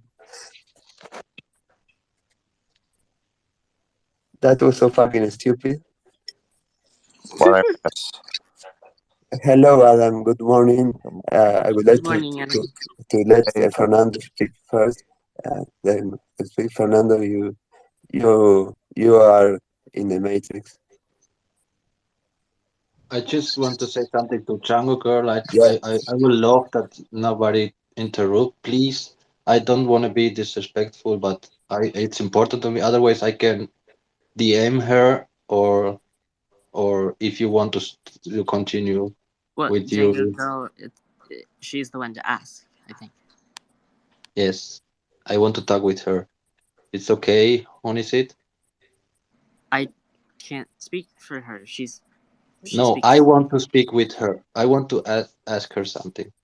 And if you are finished, Oh yes, you're I'm glad. absolutely. But if not, I Talk with can wait. anyone. We're done. I We're never done with wait our so matrix long with nonsense. my hands up in the small spaces. This is the first time, and we all have our first time, I think. And this is the first time I wait so long with my hands up in So the sorry so about small that. spaces. Interrupt No, us. no, We got sorry. sidetracked with I don't. No, no. nonsense. I don't want this. I just don't want to be interrupted. Don't. I don't need sorry. Nothing. Really, Yeah, it's not about that. It's just you about can ask respect. and be like, what? Yes, I know sometimes how it is to want to speak and to want to let stuff out if you are in like in a trouble or something. And what I hear from you that you are fault. I go rocket. I didn't hear any all what you say. But if you need a space for you and you want to talk about, I was in a space with just one person and I cried my ass up there, and it was so.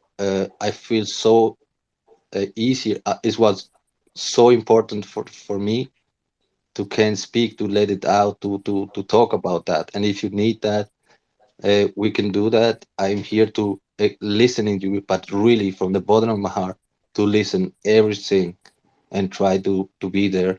I just want to talk Like to. yes, yes,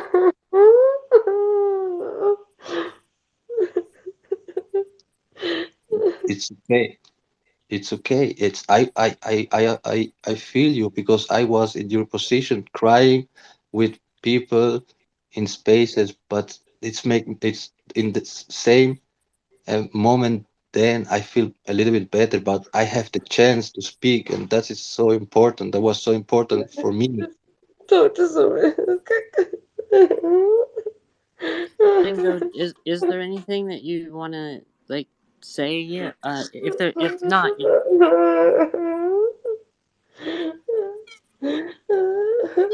you don't have to. You don't have to do anything. But I, no one is listening to me. People are trying to tell me that my life is complete nonsense. Like,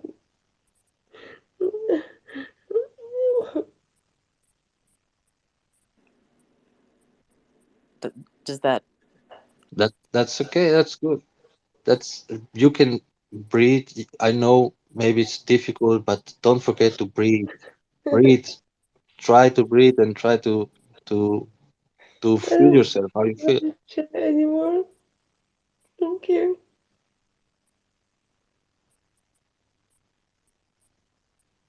The first step, what you say before, that for me was a difficult part. That when I say to myself, I'm I have the responsibility about all what I did.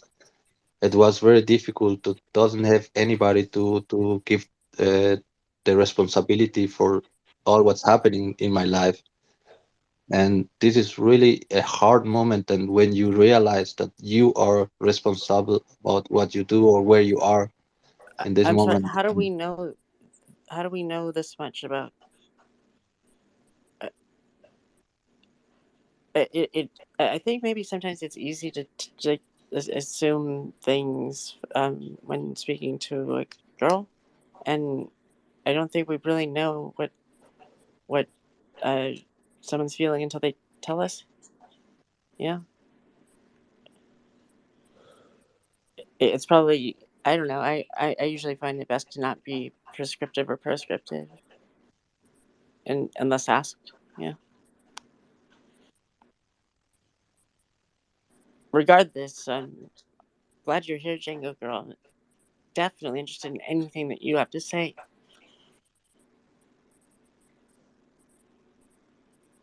or not say like at Yeah, any point in time.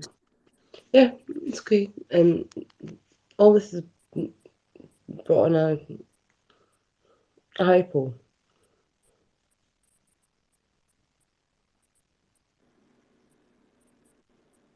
Seriously, there's just something about that. I always like it when you're here. Sorry? Oh, I always like it when you're here. Um,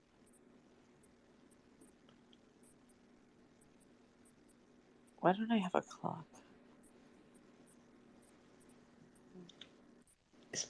This is all brought on like real stress and a hypo. A hypo being on the blood sugar level that's dropped. I ate a piece of pizza. Do you ever do that? I wouldn't recommend it. No, but seriously, did you eat anything? I always forget to eat and drink water. Water! Oh my god. You like music, isn't it, Django girl? Like Honey said, you are like you have something to do with music. Sugar Rocket? Oh, me? Oh, me? Um. Yes, you too. I think. Oh, yes. I have something to do with music. Well, I make music. A lot of music. Compositor or like playing instruments, singing? Composition, production, post-production, synthesis, the theory, alternative physics. Mostly artificial intelligence as it applies to Markov mathematics, linear calculus, and the combination thereof for randomization fields to generate new pieces in the style defined by the user of the program that I wrote. I want to make as much music as possible, as quickly as possible sometimes, and just listen to it. I like using a synthesizer that's additive also. Oh, guitar, piano, strings that aren't viola. But I have 3 violas in my studio today, and I don't know why.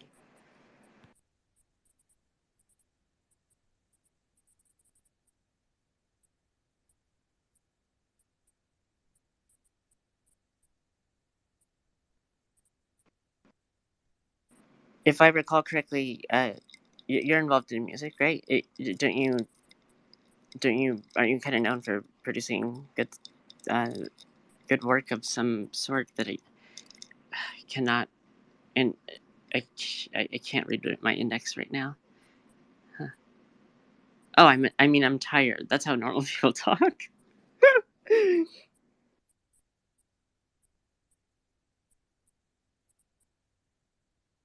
Yeah, and I think you do also like horror short movies or what's that in YouTube? Yes, I do.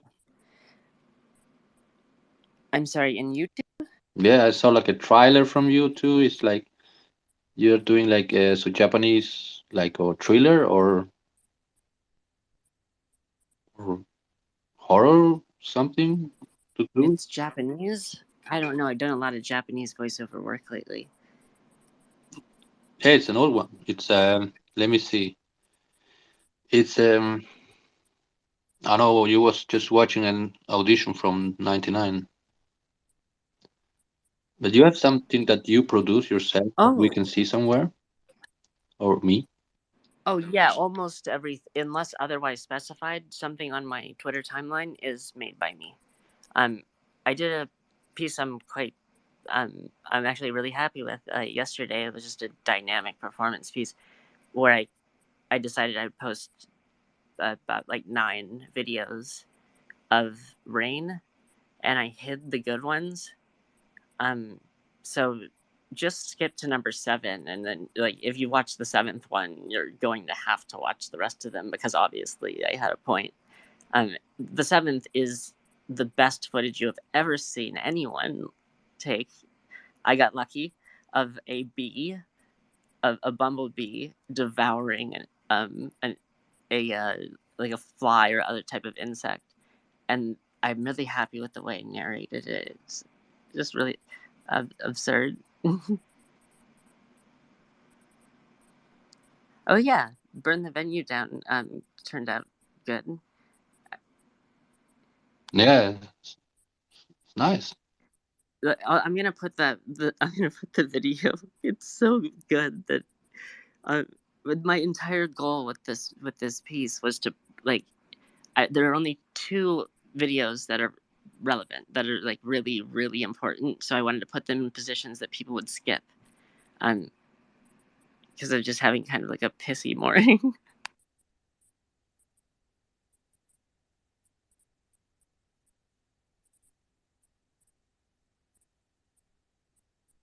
I was dancer before. That's why I like music. Dancer need musicians. Oh, what kind of dance did you do? I love dance. I teach like 7 years salsa, bachata, and body isolation moves. And yes, and I always That's have to so do it cool. with music. And my daughter names is Melody because of that. And yeah, That's such a It's pretty a name. beautiful name. thank you, Alberto. I appreciate that. She's a lovely person too. She's funny and kind of, I don't know, how you, pícara? ¿Cómo se dice pícara en inglés? Coqueta, flirty. I don't know. I love it. Playful, I think, would be the closest. Like, I would go with playful. You could say furtive also, but you'd have to specify. Adam? Yeah, she's like me, but evolution and funny. Yeah. Oh, the one I just put in the nest. It's the best footage I think I've ever shot. It's there's no special effects or anything. It's just like it's practical. I hired the 2 actors and they shot the scene.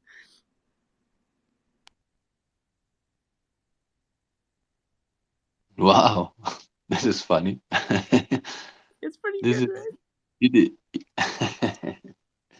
a bee eating a fly. Okay, interesting. Yeah, the character's on the spot too. The They're rain. like reacting to it like I don't know exactly what I'm doing. Mm. Wow, he cut his head up. Number 9 is actually slightly more calculated than number 7.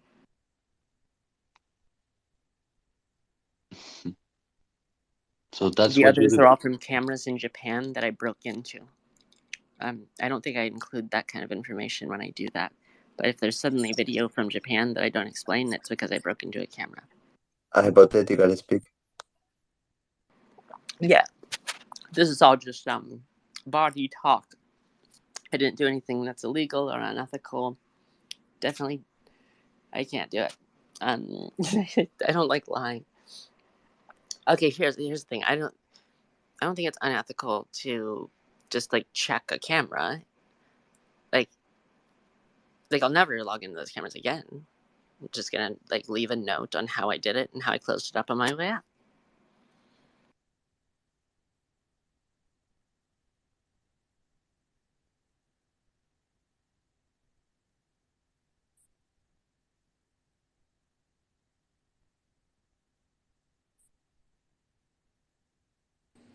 I mean, it depends on what cameras you're checking. You're talking about cameras in someone's house or cameras in the hospitals? I'm usually near the metro, but sometimes near the hospital. Not in, though. Never in. It all depends, man. I Yeah. mean, I know how to access all the fucking police cameras in Tampa. And I know how to access all the pole cameras that they have in front of drug spots and massage parlors. And I know where the DEA secret fucking radar room is to catch planes coming in low, you know? I'm actually only interested in cameras that I can take pictures of the moon in Japan. Like, oh, that's what you're doing? it's Oh, not. okay. I thought you were like doing like fucked up hacker shit. Yeah, dude, that's cool. Do that. Well, in my opinion, I am. Like, my goal, like the side effect is that I have to break into cameras. I just want to see what the moon looks like from Ikebukuro Station sometimes. And then when it started snowing yesterday, I couldn't believe it. I'd already titled the series I have like some like 10,000 words or whatever for rain. Uh-huh. Like, I don't know. Then it started snowing. That was unexpected. Nice. Any of you guys independent contractors?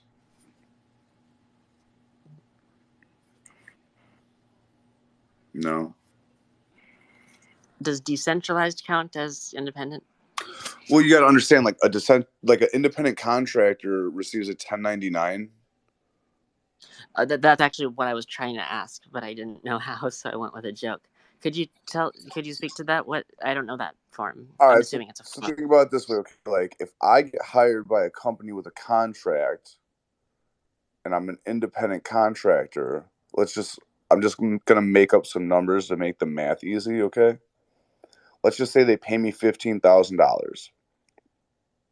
So because I'm an independent contractor, I'm responsible for the taxes. You know? Okay, wow. And here's some examples of people who are independent contractors. And it's one of those things where, like, this list isn't biased. I'm just throwing things out there that I know off the top of my head. Okay. Uber drivers, Lyft drivers, OnlyFans girls, exotic dancers, people that work in, like, that cut hair. Am I supposed to pay taxes for PSO work? For what? Phone sex operation. I mean, am I supposed to? In theory, but think about it this way, okay? So, like, if you're a phone sex operator, like, that shit, you may need, like, a high-speed internet connection. You may need a special phone and stuff like that. You could write that stuff off because you're an independent contractor. Nah, I think I'd rather just be anonymous enough. Well, for instance, if you're an independent contractor, you don't get sick leave, you know, and you don't get family leave. So because of the whole, sickness that's been going around for 2 years, they did this thing that's called the Independent Contractor Sick and Family Leave. Sorry. So the way that's figured out, 2 6-month periods, 22 days per 6 months. You could qualify for up to $1,000 a day. So at 44 days in a year, that's $44,000. So check out my pinned tweet. Where do I sign? Well, you're in England. So, this sorry, has to do with like United States taxes. Like over my He's left talk- head. He's talking only about for the I want an USA. autograph, Samantha. But it's one of those things, like, you may know someone like close to you that's an independent contractor or a friend, and it's one of those things where, you know, the whole, like, general basis speaking, if you don't have the knowledge, you can't do anything with it. But if you have the knowledge, you could decide what you're going to do with it. I've put the knowledge that out describes there. literally everything. Well, yeah, but, like, more specifically, think about it this way, okay? The government doesn't want all these people knowing that they could qualify for up to $44,000 a year. It's one of those things where it's not really talked about. You guys haven't seen this shit on the news, right? But I don't. I'm not an American, so I don't. No, I'm just saying. Hey, sorry to interrupt. I think Sam has been removed, or feels like she's been removed as a speaker. Did anyone remove her as a speaker? Hell no. I think she got dropped because I saw her disappear real quick. She may have gotten rugged, and if you get rugged as a speaker, can the hosts respond? Did any of the hosts remove her as a speaker? Absolutely not. Now that I'm I did not remove her. I actually was the one who invited her to speak. I don't know. I don't know what happened to her. Is Adam here? Adam, are you here, bud? Yeah, I'm here. What's up? You wouldn't have removed her, would you? No. She actually. Would the hosts mind going into the pals and just saying none of you removed her? That would help. Thanks, guys. Yeah, definitely. It looks like she got rugged, bro. Yeah, she may have been rugged, but she feels like she was removed. So I'm just asking the hosts if they'd go and post to her. No, but I'm just letting you know, like, if you get rugged by Twitter and it drops you from the space, if you're a speaker and when you get rugged, when you go back in, you won't have your speaker role. You have to ask for it again. Yeah, that's fair enough, Robin. I take on board what you're saying. Thanks, bud. You're welcome.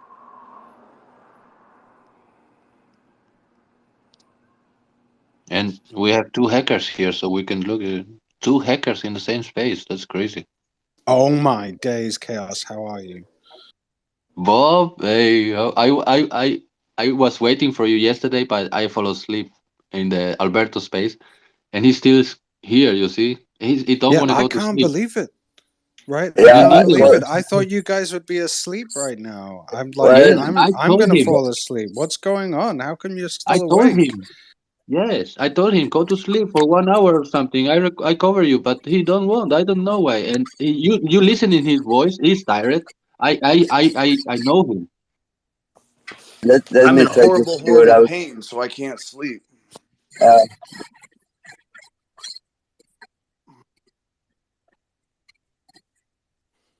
Old stuff from back from Yahoo chat days. People grabbing the mic from Java screens. This is an old thing, old platform. I'm not sure exactly how this works because I try to stay away from Twitter for the last 15 years, but I'm here. Welcome back to Twitter, Bid.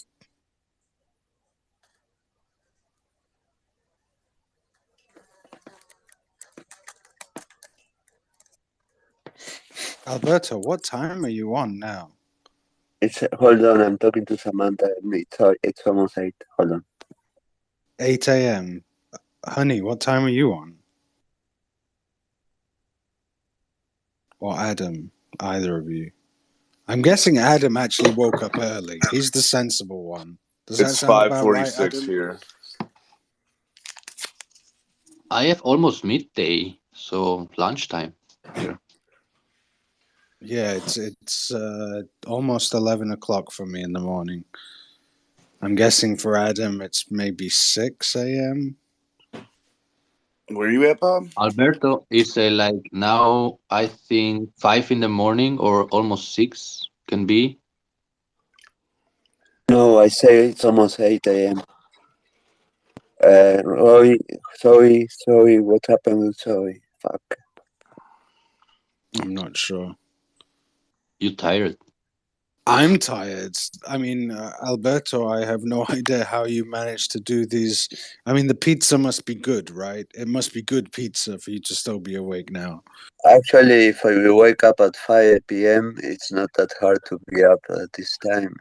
It's all about how disaster your sleeping pattern is. Yeah, my sleeping pattern's pretty disaster. Adam, in the new version of this fucking Android app, I cannot see a list of removed people. I see only all co-host speaker listening, and I don't see the removed tab. Okay, so I can see it. Samantha's not showing up right now as removed. No, nobody removed her. There are 2 people actually removed. But they're not. They were never from a long. Looks like a while back. Yeah, it was in the middle of the night that we're trolling. Oh. But what the hell can you see that and I cannot see the tab? Okay, yeah, but okay, Samantha is not there. Now. How very interesting. Well, I just wanted to pop in and say, wow, I'm astonished that you guys are still going. Alberto, I hope you managed to get some rest finally. Adam, nice to see you, bud. Chaos, Bob, take it easy. No, Have a great night, guys. I was talking to Samantha, Bob. I was Bye-bye. trying to tell her that she Hi, had not Robin. been removed. Thanks. Have a nice day, night too. Eh? You're going to sleep, Chaos?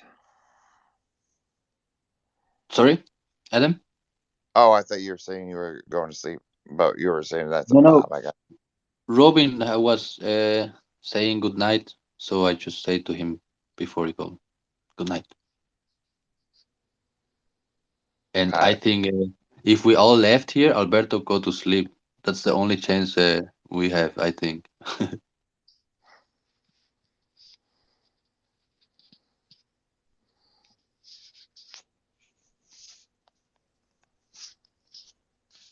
How you doing, Alberto? I posted in the picture in PAL so you can see the remove part. Those are the only two I'm seeing right now. Hi, Sean. But it's interesting that Android's not showing it. Yeah, what's happening, fellas? How you doing? It's How you Saki. doing? Yeah, just here hanging out. Alberto is like in the background, but how you doing? It's Hacker too. You are a hacker? Yeah.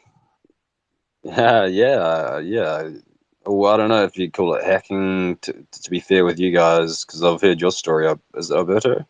Oh no, I'm getting you mixed up with someone else. Sorry. But what am I trying to say?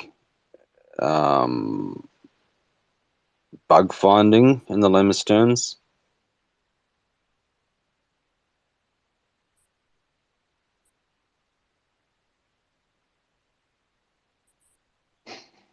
Sorry, can you repeat that? I didn't hear so well. Just finding glitches, bugs.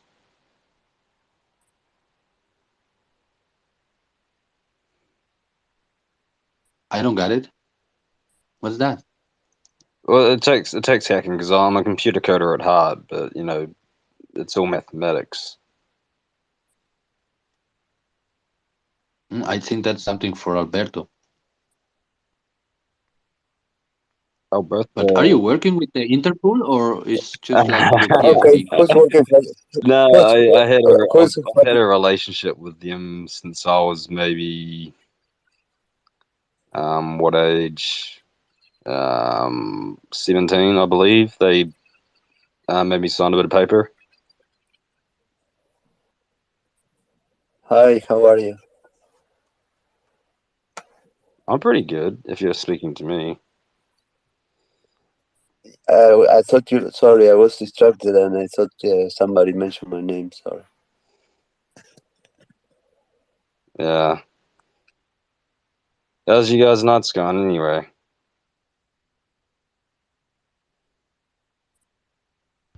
Yeah. All right. Yeah, I actually got about 4 hours of sleep. Yeah, I And then got woke some up. pretty wild sleep. The first sleep I had, I fell asleep for maybe 6 hours, and it was like instant wake up. And then the second sleep I had a friend staying in the same room, and I was trying to stay awake, but I apparently fell asleep. But I don't even remember sleeping. It was like 7 or 8 hours passed. Oh no, actually no, that's the first sleep. It was 6 hours the first sleep, and then it was like 3 hours the second sleep. Yeah, it was a weird nap.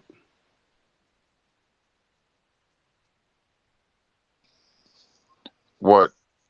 Obviously, I know you're not gonna give geo location, but what part of the globe are you in? Like New Zealand. Are you New Zealand? Cool. Did you used to have a different? Your voice is familiar. Did you change it recently? My main profile is on my bio. Oh, It's okay. my last. Oh yeah. Okay. Yeah. Got you. You know Willow, isn't it? Willow. Do you know I do Willow, know Sean? Willow. Yeah, I don't know her personally or anything. I've only had a relationship with her for maybe a week, maybe. Okay. She seems like a lovely woman. She is, yeah, she's one of my bestie here, and like Alberto and Adam here, we are like, yeah, in the same circle, I think.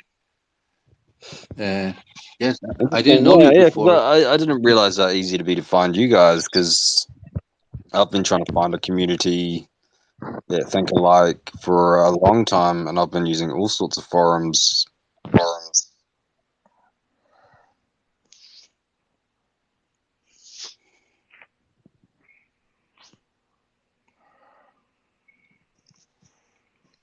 Is this the first time you found us? No, I've been in this chat many Yeah. times in the circle. Yeah. This is maybe like, I don't know, like the 10th or 15th time I've been in the circle. Got it. But I'm not giving you the exact facts here. Yeah, these are just assumptions. Yeah, I hear what you're saying. Yeah, no one remembers the exact number, right?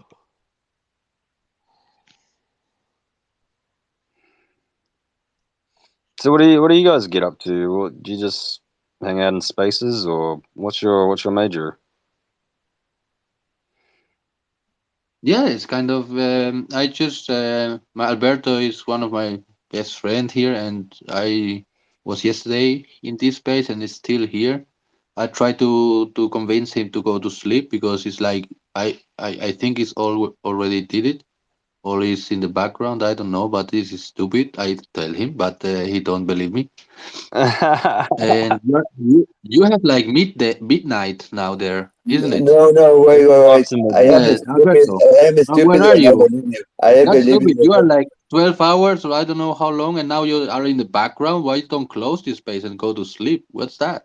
No, I have to clarify. I am I'm wide stupid. awake. That's what I If mean. I needed sleep, I'd go to sleep, mate. Like it's pretty obvious when I need to sleep because my body tells me I'm just chilling and smoking weed. Yeah, but maybe not everybody understand that, and not everybody want to do that.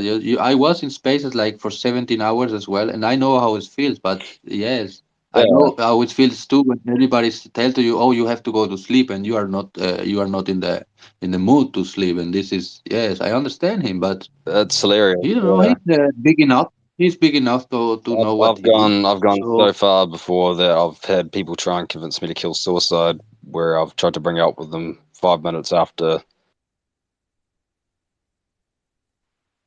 You're Interpol now. You was rapping in the other system, now you're Interpol. So how's the rap thing going? My rap game? How, Um, how's it? hey, what it's pretty dancers good. floor? What's up? What's up, I'm Tara? both. Who's talking to who? Churros. That's y'all are officials. That's awesome.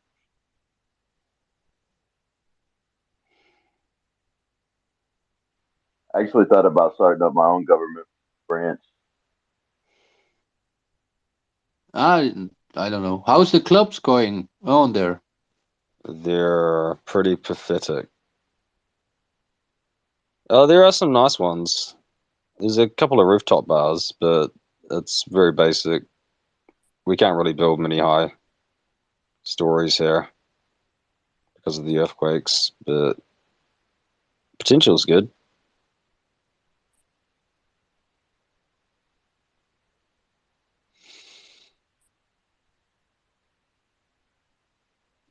So, and Tyria, you there?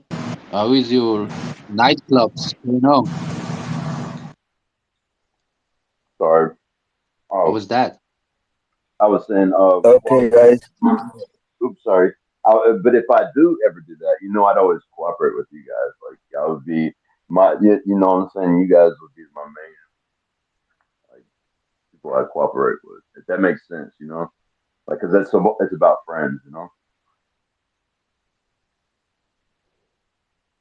Nah, I know. Anyway, so what are y'all up to? Sorry. I just got offered a job at a restaurant, the one of the finest dining restaurants in Christchurch, and he's That's trying to awesome. make me move to